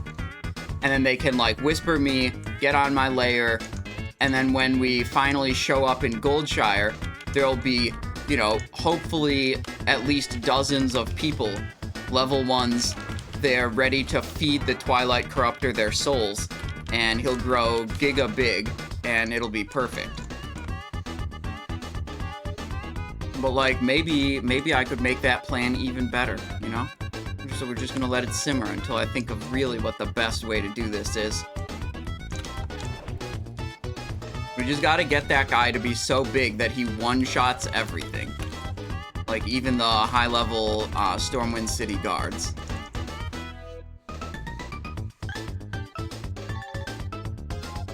Or we take him to Duskwood. If we have a lot of... The other way we could do it is...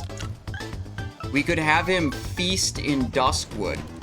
Because, sorry, not Duskwood. Darkshire, the town in Duskwood. Because the guards there are much lower level. We would just... If we want to grow him super big that early, though, we need a pretty serious team of healers. To be able to keep our raid alive while we continue kiting him the rest of the way. So that's if we go there, we don't need a bunch of random people logging in on level 1s, but we do need significantly stronger healers in the raid, or just more of them.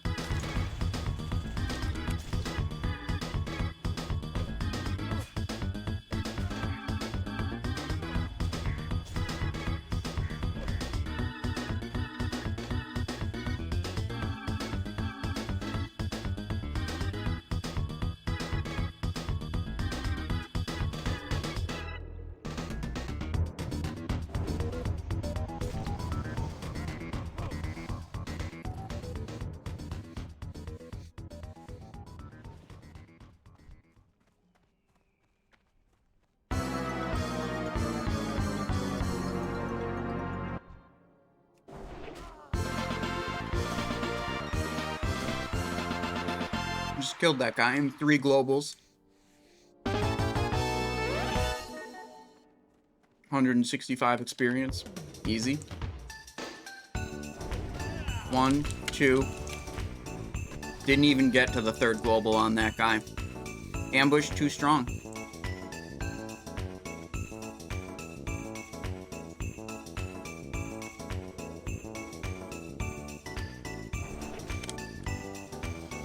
Dodged.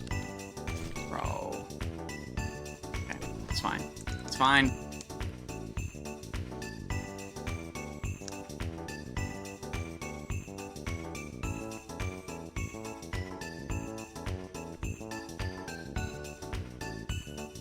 We can kill this bird.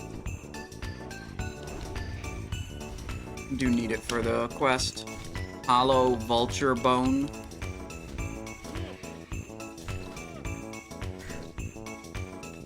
I figured my remorseless buff was gonna run out if I moved any farther to the crystal hide, because it was like about to expire, so I just took the closer mob.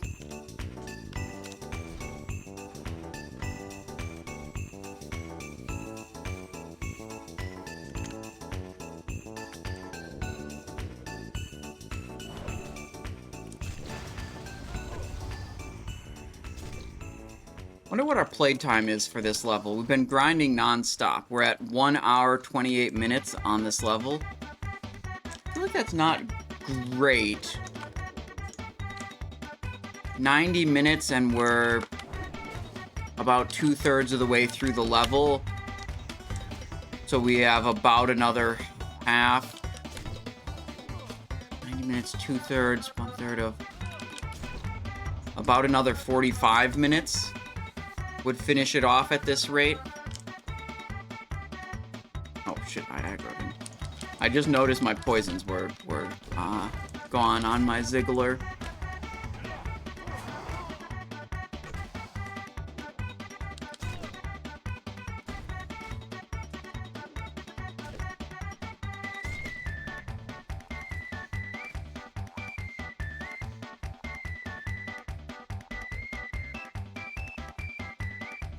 There we are. Go here.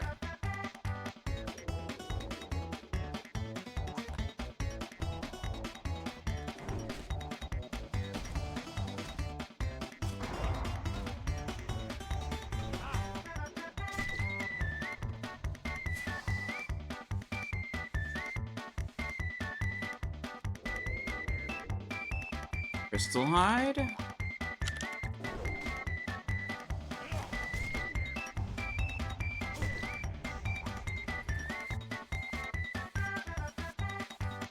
Could you not show that hideous cloak?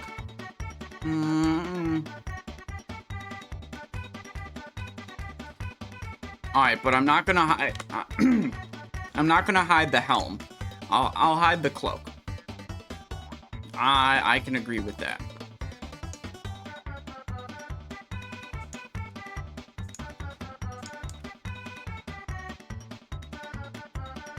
Yeah, okay, I can get with that. That looks alright. Re-up some poison right here.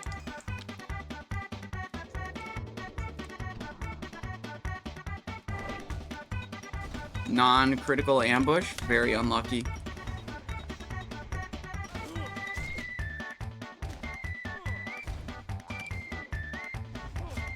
Wonder if this warlock is still back there. I still see a bunch of basilisk corpses, but I don't see the warlock right now.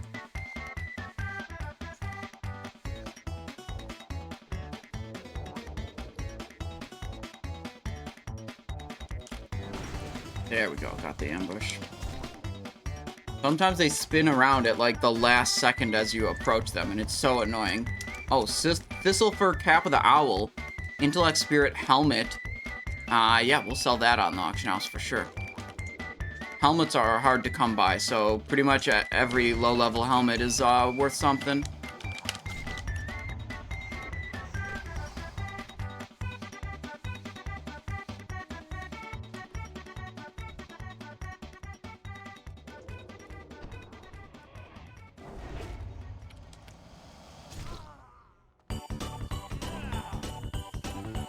Alright, someone left all these beautiful basilisk corpse here for us to skin.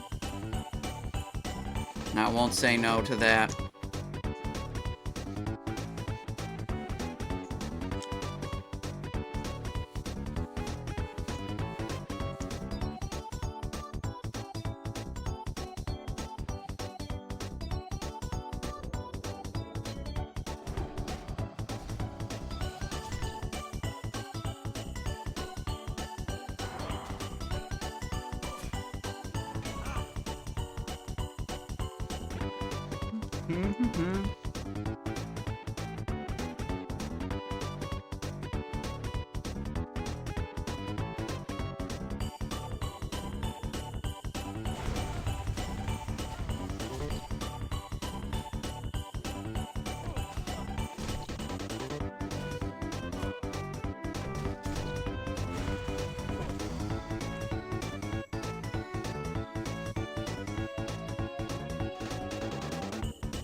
Okay, now I'm actually thinking not having this cloak showing was definitely this looks way better than the fucking ridiculous looking cloak.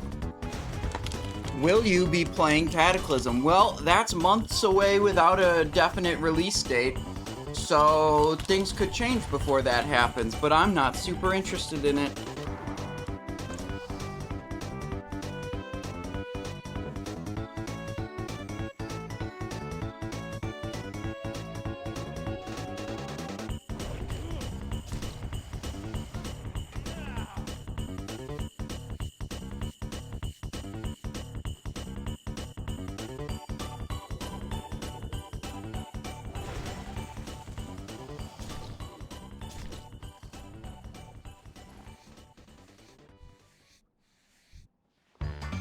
Go here.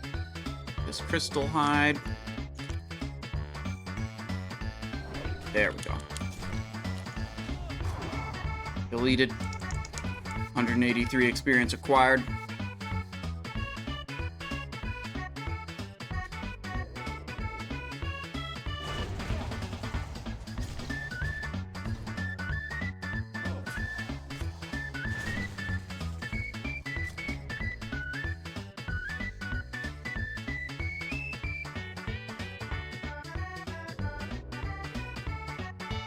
No, I was trying to move behind him.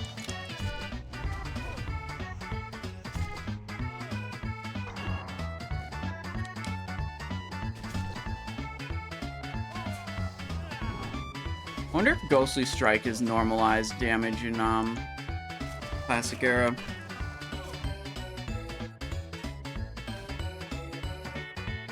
Weapon damage percent. Okay, this one's non-normalized as well. So, Giga powerful with slow weapons.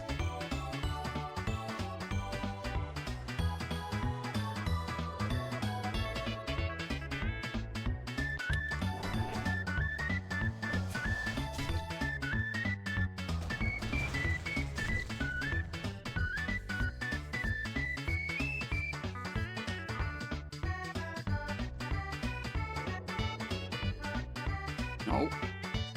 Yes. Got him. Carried Ghostly Strike. Rude. How we doing? Almost filled up on the inventory again. But I still have all the leather from the first time I went to town. Because I wasn't able to mail it to a bank alt going into the middle of Shimmering Flats. So this time when we fill up inventory, we'll go to Gadget's End to the south.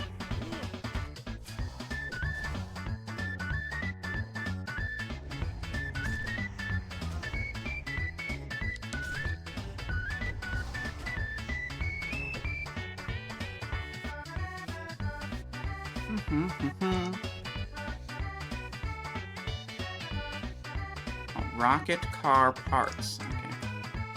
Get that.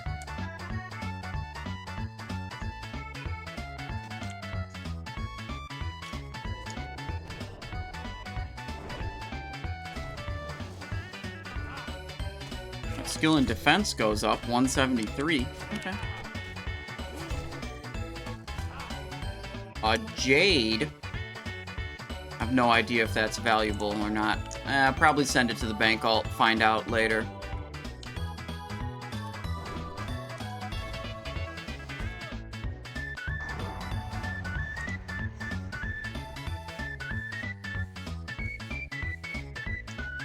Alright, beeline to this guy. Make sure our remorseless attacks doesn't run out. Good. Go to this one next. Oh, wait, nope, I lost, wait, never mind, no, I looked over there, I thought I lost poisons for a second, definitely did not.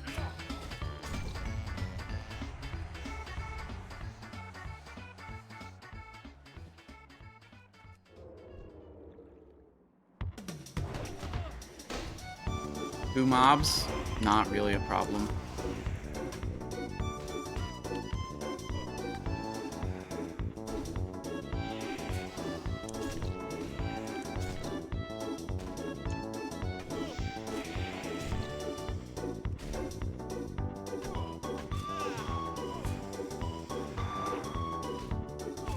Carry. Oh, this mob's immune to my poisons. That's probably the immune messages that are popping up.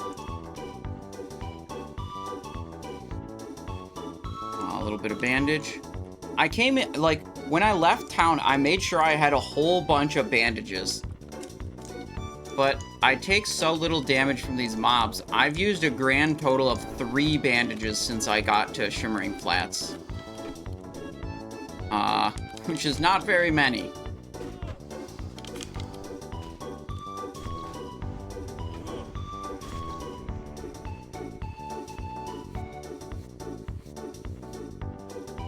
Oh, we're full inventory. Okay, so we go this way. Boards, gadgets, and...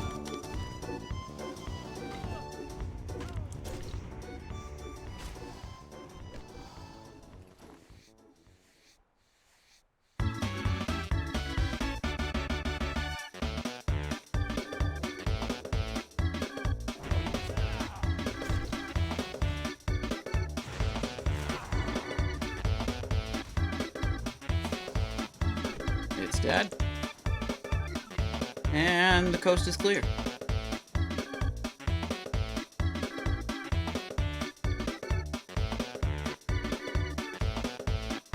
Alright, there's a little bit of granola bar left.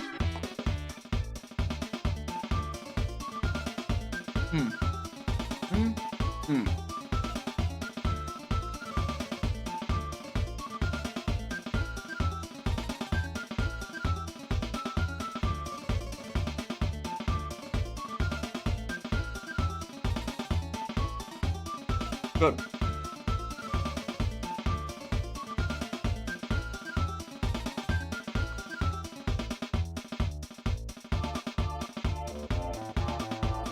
Wait, what am I doing?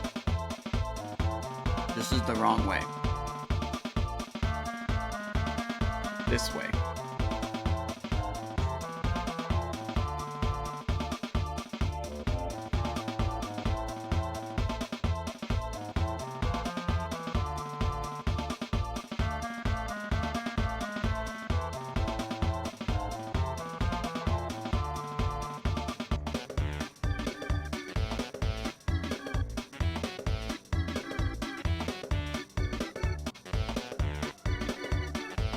The great city of Gadgetzan, where the goblins put up a couple of walls in the middle of the desert.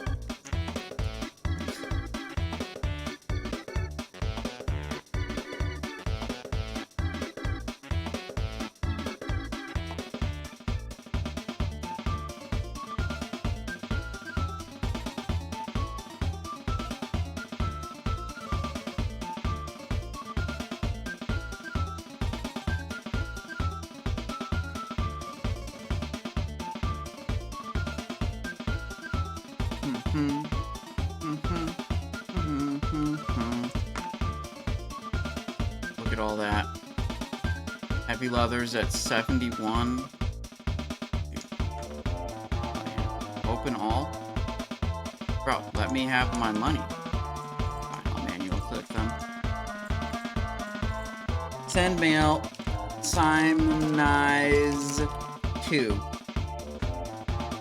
Heavy leather, heavy leather, heavy leather, heavy leather, heavy leather. Medium, medium, medium, medium, medium. More medium, more heavy. Send the jade, send that also. Medium hides, heavy hides.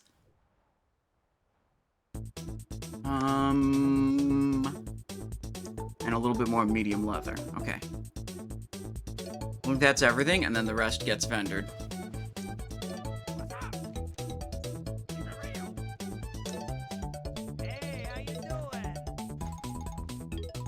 Simonize 2 is my bank alt.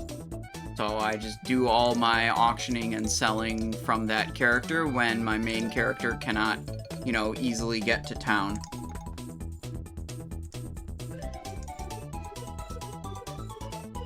Up to 12 gold. Not bad. No longer turbo poor. I think we can hit 36 today.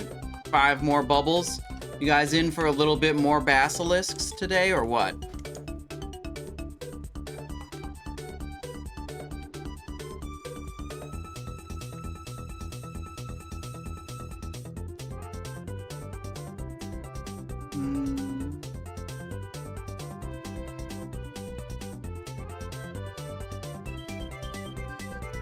wonder what good upgrades we can get. Ziggler is pretty big. You know, we got that at level 34.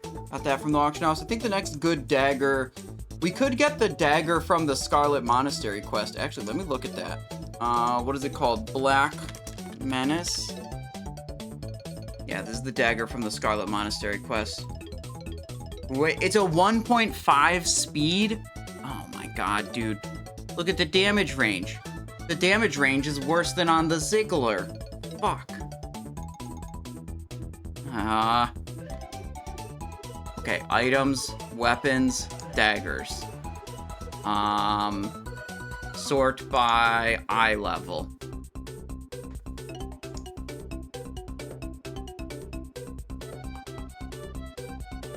Silent Hunter. Wow, you could get that at level 30 on Horde. Sentinel's Blade.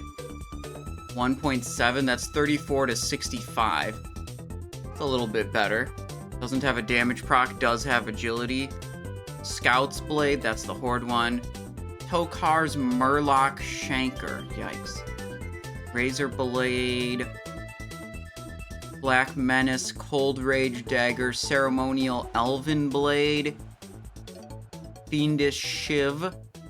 This is a... Oh, that's a Horde only. What is this one? 3363? Small upgrade in damage range. Gut Ripper, this is what we want. This is what we really want. That would be a very good dagger to get. 42 to 80. Huge. We just have to grind enough gold so that when we get to level 40, we can buy it. Widowmaker at 42 would be like the consolation prize if we can't afford Gut Ripper. Stealth Blade sucks. Satyr's Lash sucks. Shadow Blade, not good. 1.4 speed, not what we're looking for. Blade of Eternal Darkness. Chance on landing a damaging spell. Yeah. Not exactly rogue item there. And then what should be a legendary item, Barman Shanker. Definitely go for this item. Anyways. Okay, back to the Basilisk. Dois says, maybe an often question. I watch your log, and as an opener, you put 1 point in Slice and Dice, 1 in Expose, and 3 to 5 in Armor. Rupture. Rupture, that sounds like. And after, you stay with 1 in both, Expose and Slice. Is it because you have a 4-set? No, the 4-set bonus, people keep asking this. People keep thinking, oh, the 4-set bonus has changed your rotation. Nope. You still make pretty much all the same decisions you did before. You know, on combat, you're still just, 1 point Slice, 1 point Expose, 5 point Rupture is your, like, normal baseline situation. Sometimes you might end up with, a higher combo point Slice and Dice because you got a trigger from the set bonus that, like, you don't have anything else to spend those combo points on. It's like, fine, whatever. But your, like, baseline thing that you're trying to accomplish is still the same. And if you want to effectively use those combo points, it does sometimes get messy, because you do end up with these, like, higher combo point slices or exposes or things like that last odd amounts of time.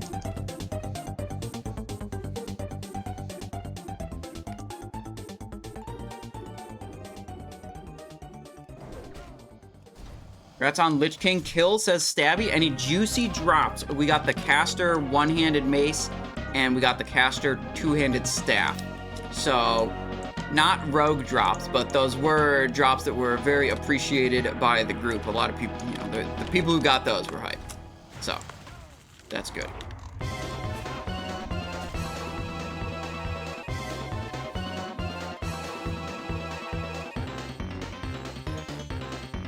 I got too close before stealthing.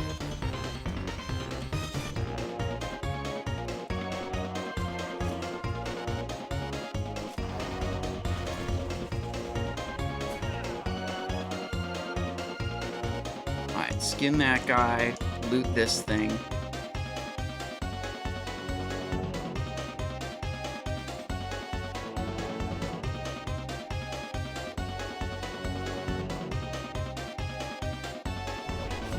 Got the ambush. Absolutely destroyed. Got lucky today. Black Bruise and a Lung Breaker. Dude, that's what I was pumping Lich King with. Those are my combat weapons on my main. Dude, that Black Bruise feels so good, dude. I was using Remorseless Mace before Black Bruise. Yeah, Black Bruise is a lot better, by the way.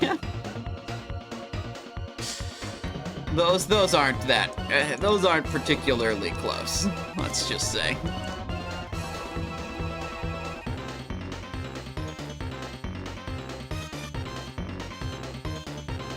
Dude, I can't jump over that fence.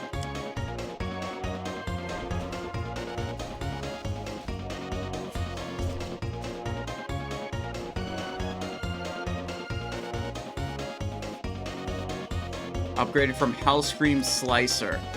That is the axe on Horde side. Yeah, so that's about the same level as Remorseless Mace, yeah.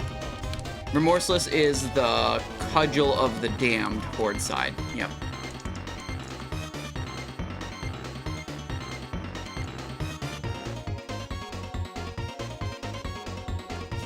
Oh. Wait, I just went in stealth and then I opened with a hemorrhage. That was a mistake. He turned towards me, and I thought he turned towards me because I got too close to him before I stealthed. So I thought I was in combat, so I just mashed my number 2 keybind, which is hemorrhage. Turns out he had just, like, turned around for no reason, as, you know, the mobs do. And I wasn't actually screwed.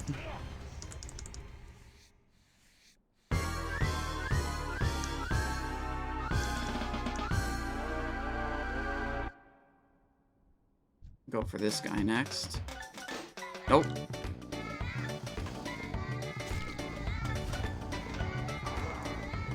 Little bit too close.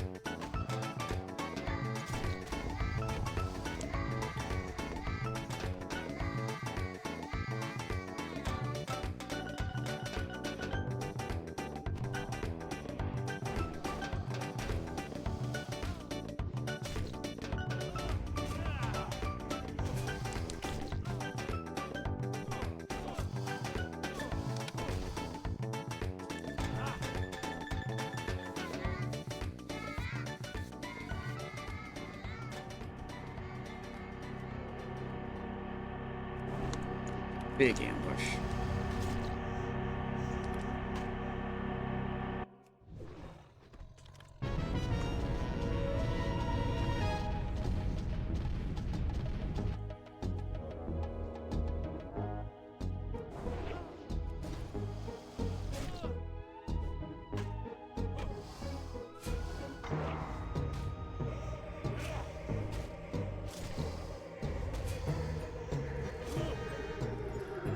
I wonder how you could make this faster. Like, does it get better if you do it with 2 people in the same group? Like, that are both trying to level up? Probably not. I think most of your time spent here is moving. I think the way you make it faster for sure is you have someone outside of the group killing the mob as soon as it drops below 50, like mob tagging, basically. But I'm wondering if there's any way to, like, use a similar strategy to this, but have, like, 2 people together that are trying to level up. Normally, when you're, like, playing as a DPS, it's, like, helpful to have a healer with you, so you have less downtime, but I have, like, literal 0 downtime for healing myself already. So a healer, I don't think speeds this up at all. It just have to be more damage output that somehow is worth the, you know, splitting of XP due to being in a group. So it'd have to be really good damage output.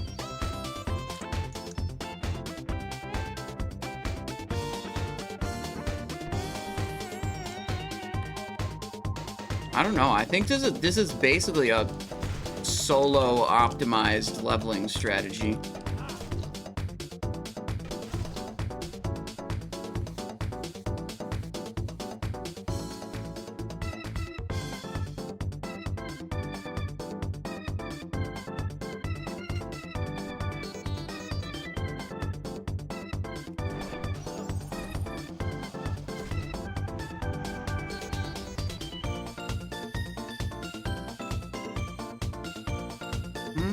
Danish Lurker says ambush is nuts. Yeah.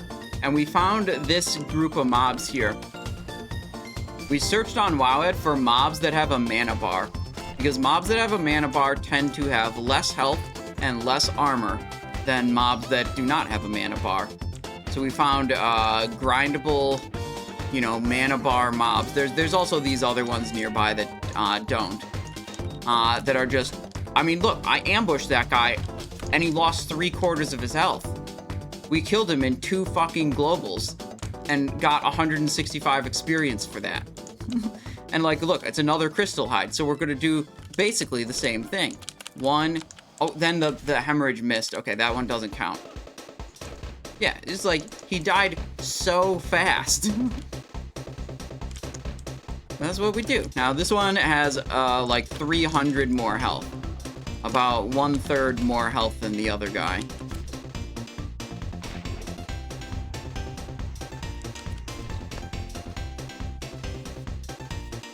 So, he dies a little bit. Though the gazers die a little bit slower. But it's fine.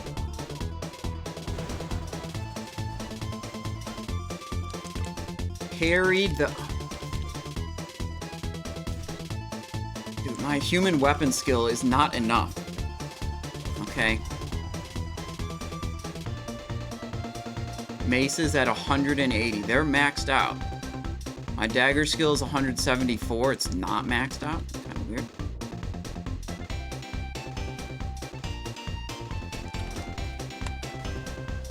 Aggroed too. Oh, and the vortex coming through? Screw that. Not gonna aggro him too.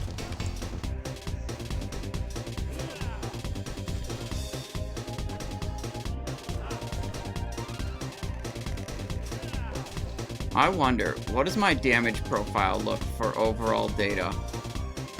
Look at this. Saltstone, Crystal Hide, Saltstone, Gazer. Look at the fight history.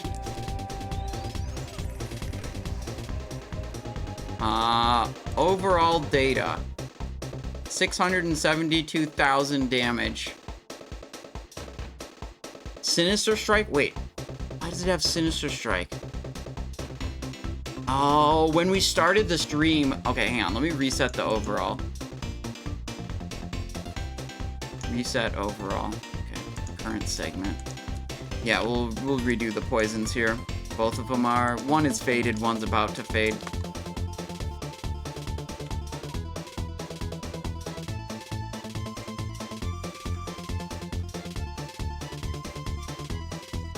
Charges left there.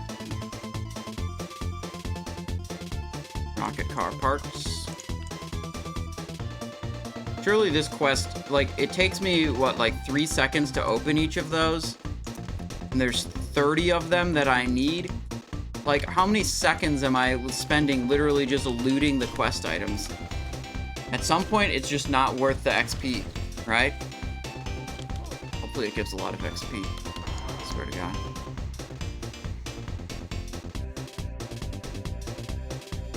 I'm ridiculously fast at killing mobs. Makes me, you know, not super interested in doing a lot of quests. Because they're, like, you know, if you're worse at killing mobs, like, maybe the quest XP is more competitive, but when you're really good at killing mobs very quickly, then it's, less appealing. Fuck. Fucking mobs. Okay. Just gonna have to aggro too.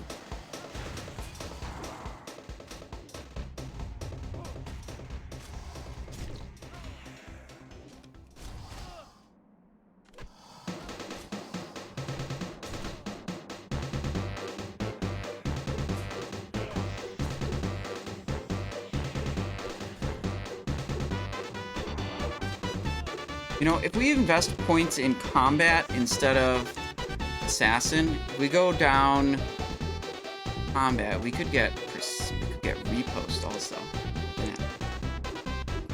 Precision would be good so we don't miss on these opener ambushes anymore, but like the first line of combat talents is just not very useful to us. So that's why I'm going assassin, and I think after I go into fill out, get like murder, I think I'll actually just go down for deadliness over here, Actually, just skip the combat tree altogether.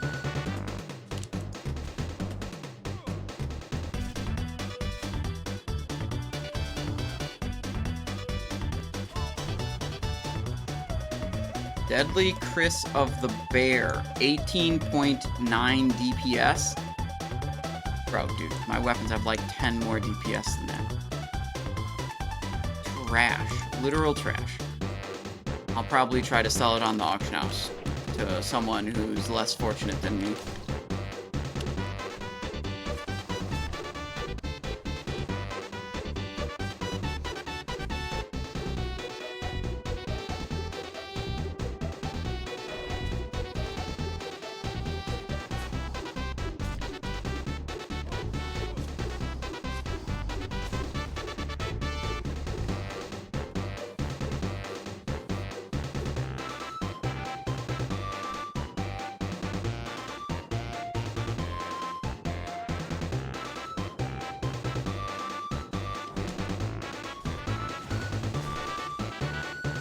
We're gonna do the Shimmering Flats quests. We should probably do them sooner rather than later. Like, we're gonna hit 36 here. If we want to do the Shimmering Flats quests, we should probably do them while we are 36, because eventually we're just gonna out-level them. And all the mobs are gonna be low level, and it's gonna be annoying to do. So yeah, probably we hit 36, then we do all the Shimmering Flats quests. Which there are a few of them. I mean, look at it. We got the whole map covered in, like, objective markers.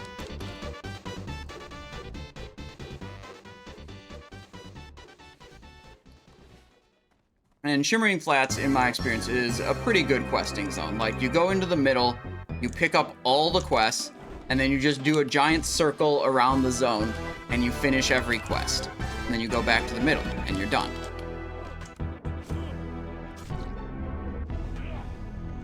So it can be pretty efficient.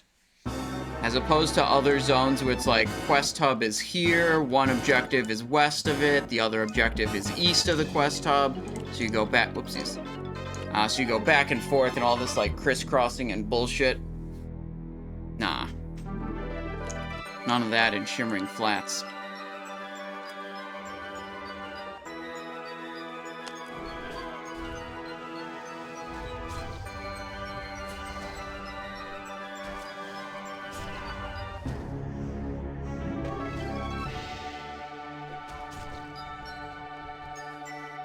Mr. Schnitzel, hello. How's it going?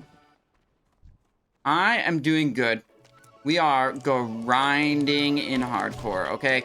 As it turns out, the hardcore challenge is not much of a challenge. All you need is the patience and the guidance of Eric Cartman.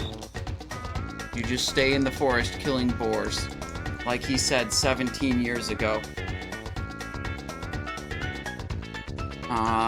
And like, we're not literally killing boars and we're not in a forest, but like in spirit, we're doing what Eric Cartman said.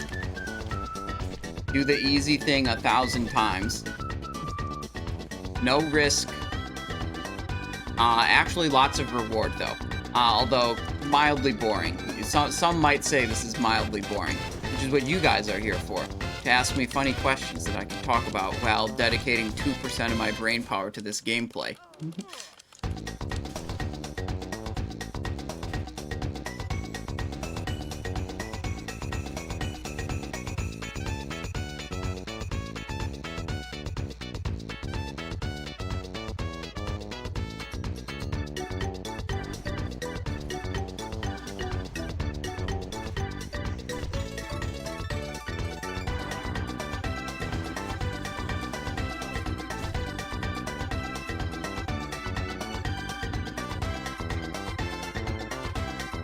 I'm kind of curious.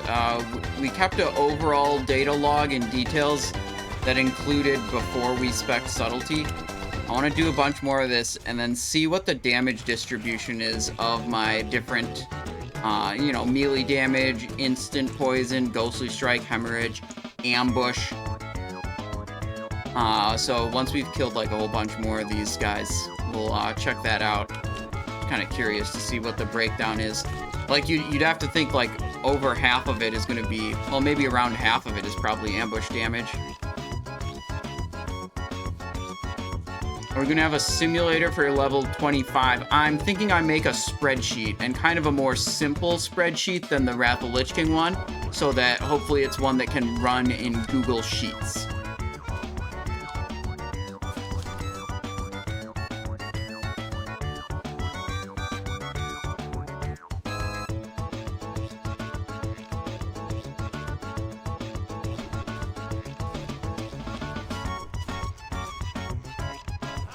That's my plan currently.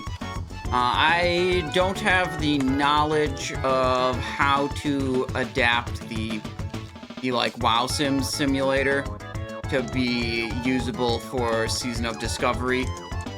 Although I feel like that would be the best solution, because being able to code additional things into that is probably, well, like, we don't know what runes we're gonna get and what, like, future abilities we're gonna get, and you need your simulator or spreadsheet tool to be able to handle new abilities. And some abilities are easy to handle in a spreadsheet and others are not. But I think I can do a good enough job to get a good sense of what's powerful and what's not.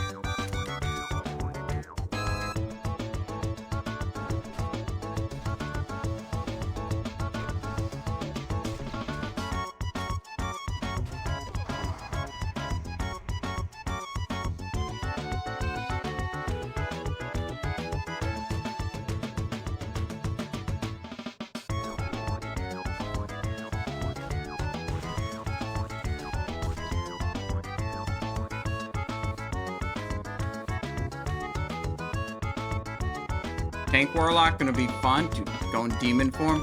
Is the metamorphosis for Warlock like a permanent buff? Or is it a temporary thing like metamorphosis is in Wrath of the Lich King? I didn't look into detail on the Warlock stuff. I believe it's a perma buff. Okay, that's kind of cool.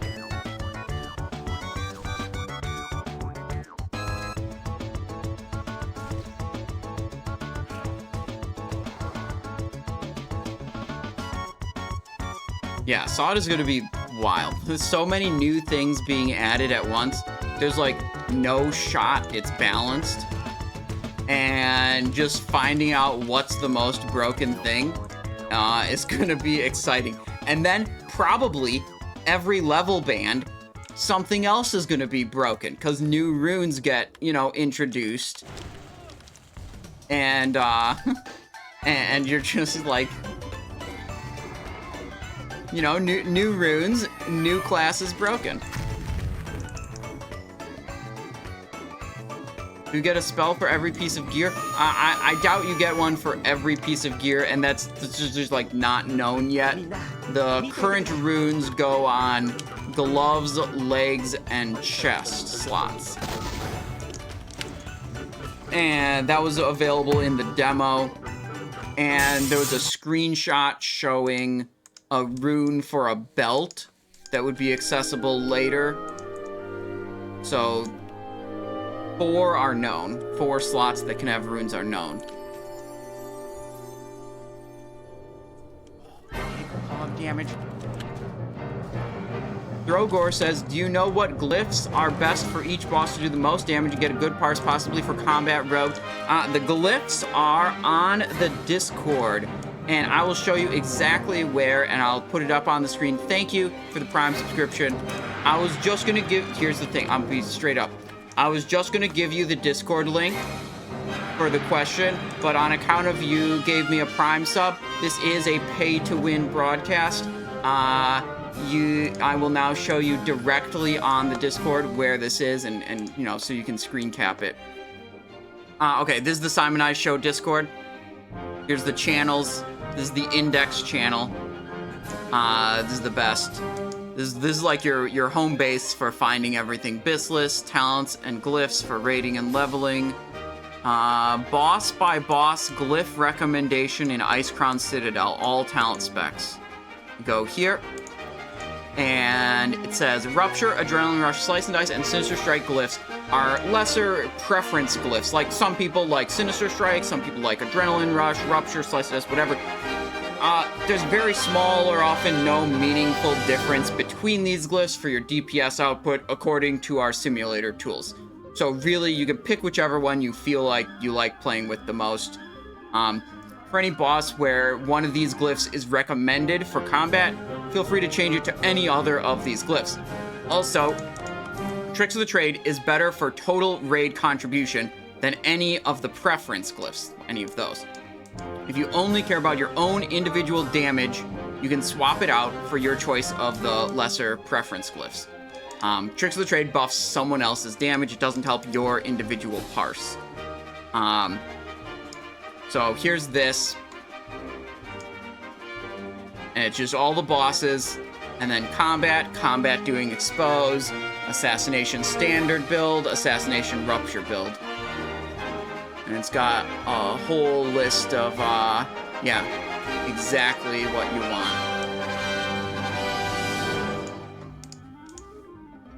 Boom.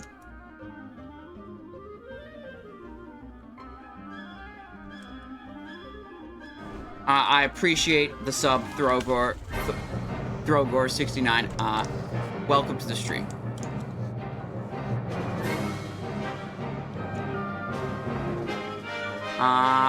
Don't know how to check logs. On Warcraft logs, you can't directly see what glyphs someone is using.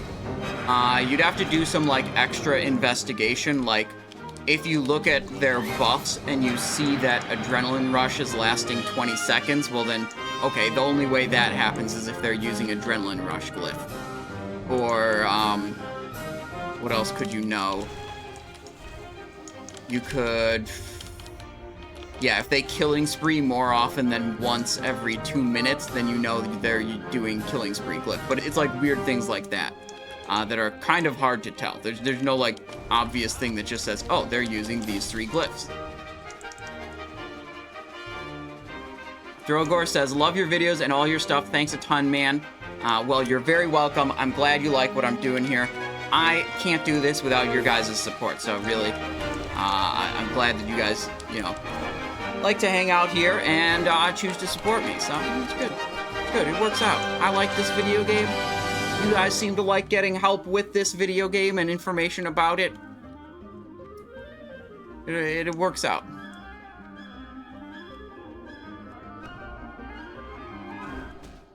Getting close to the level up here.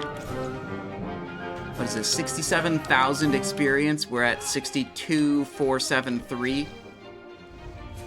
Now we got 220 more. 62,693. We're about 5k away. Oopsies. Aggroed without doing an ambush. Oh, yeah. Okay, this track is a little bit louder than the other ones. Put it back down to about there is about the level I usually have the audio at. Yeah, that's good.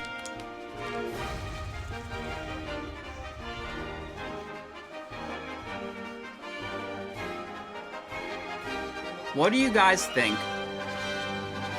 Should I try to join the Streamer Guild OnlyFans? Have you guys seen YouTube clips about that? I've seen YouTube clips about that. Where Soda Poppin has a WoW quiz for all the people that join. And like... I think I could get 100% on that quiz. I mean, admittedly, I've, like, looked at the quiz before, but I haven't gone and researched anything. Just saw Zico filling out the questions for application. Dude, you have to choose a fursona. I think. People keep talking about that. I keep seeing that. I'm not sure if that's a requirement. Is it, like, a furry guild or something? Or what's the deal with that? That's the most, that's like, I understand the quiz. I can do 100% on the quiz. But I'm not sure about what other requirements there are.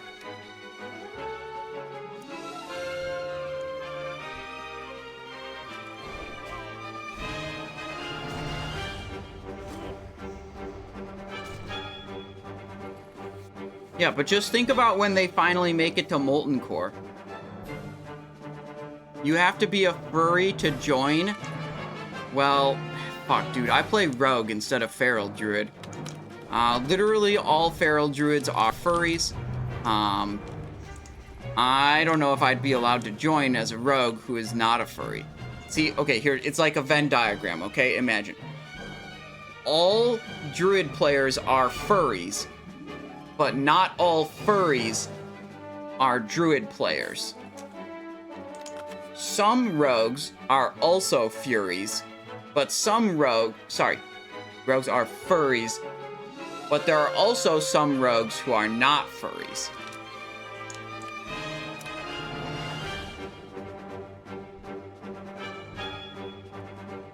Fuck, this fucking mob. Miss!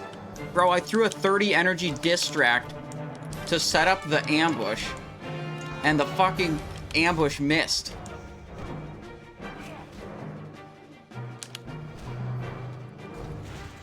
Well, if they play Cat, aka Feral Druid, they're automatically a furry, because all Feral Druid players are furries.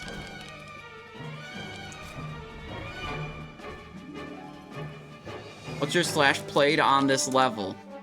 2 hours, 15 minutes. We could probably level up a little bit more efficiently. We definitely could save time if we didn't skin all these mobs, but we are also making a lot of gold while doing this. So we do lose some leveling efficiency for gaining a lot of gold, which is good because gold buys Gut Ripper at level 40 and it buys a mount at level 40, which is important. So we're kind of multitasking.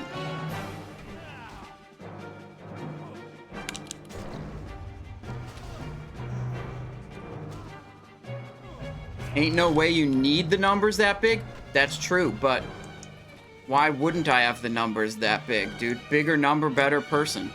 You know, Ludwig taught me that. Fucking, oh my god, miss ambush again, bro! That's it, we gotta spec into combat to get precision. No, we're not gonna do that. Combat is cringe, I've decided. I think I've actually been leveling rogues wrong for, like, all of Classic Era. Ever since discovering this ambush build, it's like, it's so obvious that and, like, I wasn't the first one to do this. I've looked on YouTube, like, there's some very old videos suggesting this build. But, like, after having played both, it's, like, so obvious to me that this ambush build is better. It's less versatile. Like, it's not good at fighting 2 mobs at once. So, like, if you're trying to go out and do a variety of different quests and bullshit, where you're gonna run into a variety of different situations, this might not be the build for you. But if you're just trying to streamline your leveling process and do some degen shit, this is way better than combat.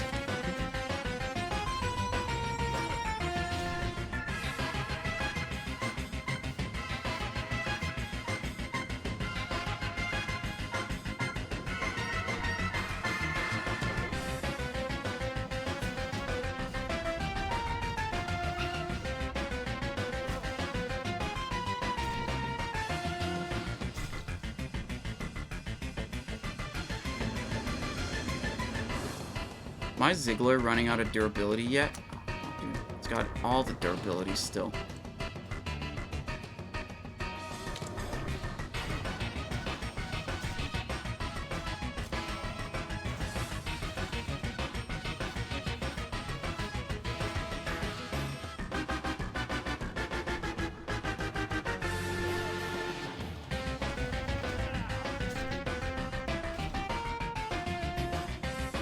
I can bring this slice and dice into the next mob. Just gotta move quick. Distract is on cooldown. Turned. And we're in there. We have slice and dice. Salt Flats Vulture. We'll kill that too.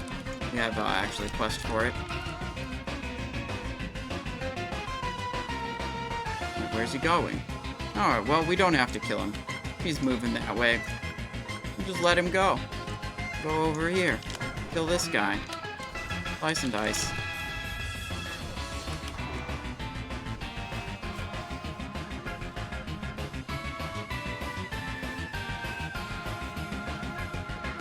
Medium leather. How's my inventory? Plenty of space in the inventory. Missed. Bro, dude. Okay, whatever. We critical striked the ghostly strike. Get a dodge bonus.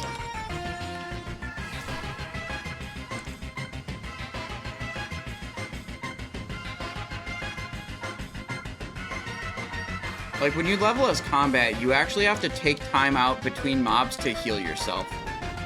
Because it takes too long to kill each mob, which just gives the mob time to deal damage to you. You don't really have to do that with this build.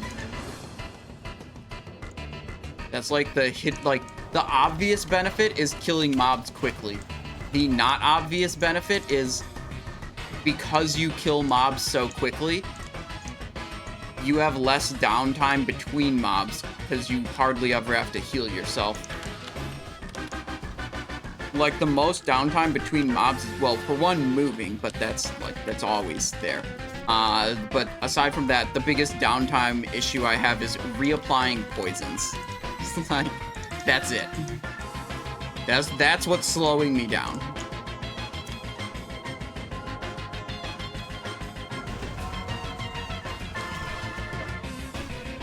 Oh, there we go. We are now level 36.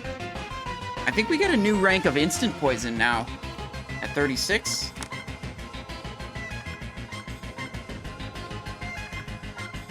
Alright, what's our quest log look like? Did we finish any of the quests here?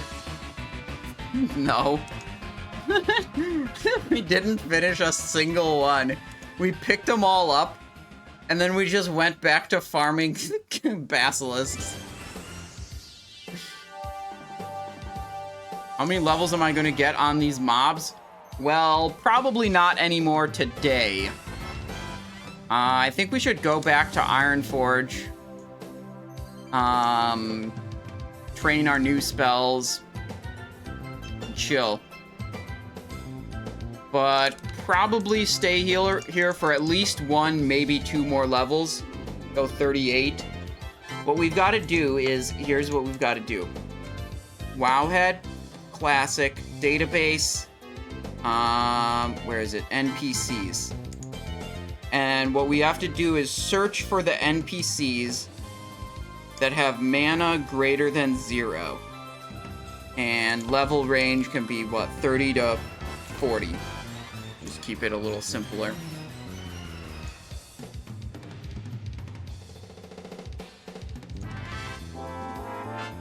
Okay, so we can find our next grind spot. See, Saltstone Crystal Hide, that's what we found here. Pulkar Destroyer, Burning Blade Shadow Mage, these are all Decilis mobs. Good look to see if any of these look like they're in good places. Pulkar Destroyer. Wait, he's the same level range. We want to find something that's a little higher level, actually. Let's go back here.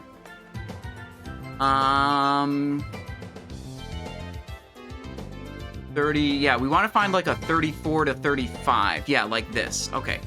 Adolescent Whelp in Swamp of Sorrows.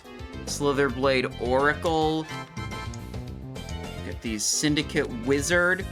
Dalaran's... Oh, Syndicate Wizard. Wait, this might be good. Yeah, there's a little town up here. Oh, wait, no. Is this Syndicate Wizard? Yeah, there's a town with all of the Syndicate guys there. That could be a good spot.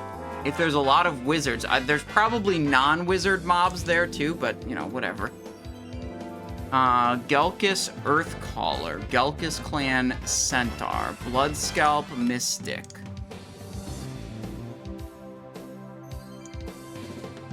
Bloodscalp Mystic, Adolescent Whelp. Wow, if we could farm those, I think those get, like, heavily farmed. I know this spot in Swamp of Sorrows. It's pretty much all whelps.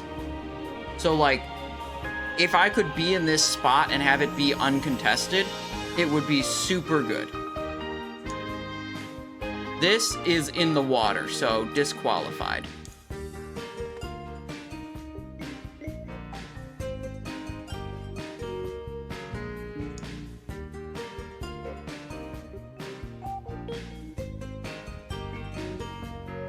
Dreaming well.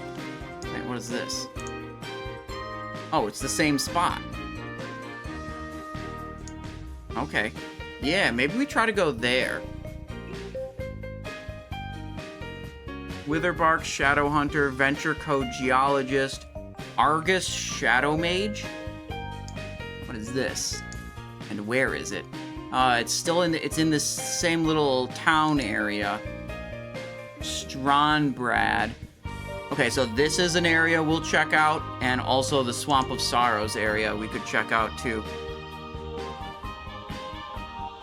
Scarlet Conjurer, Death's Head Geomancer. Then we get into 36. This is a bit high.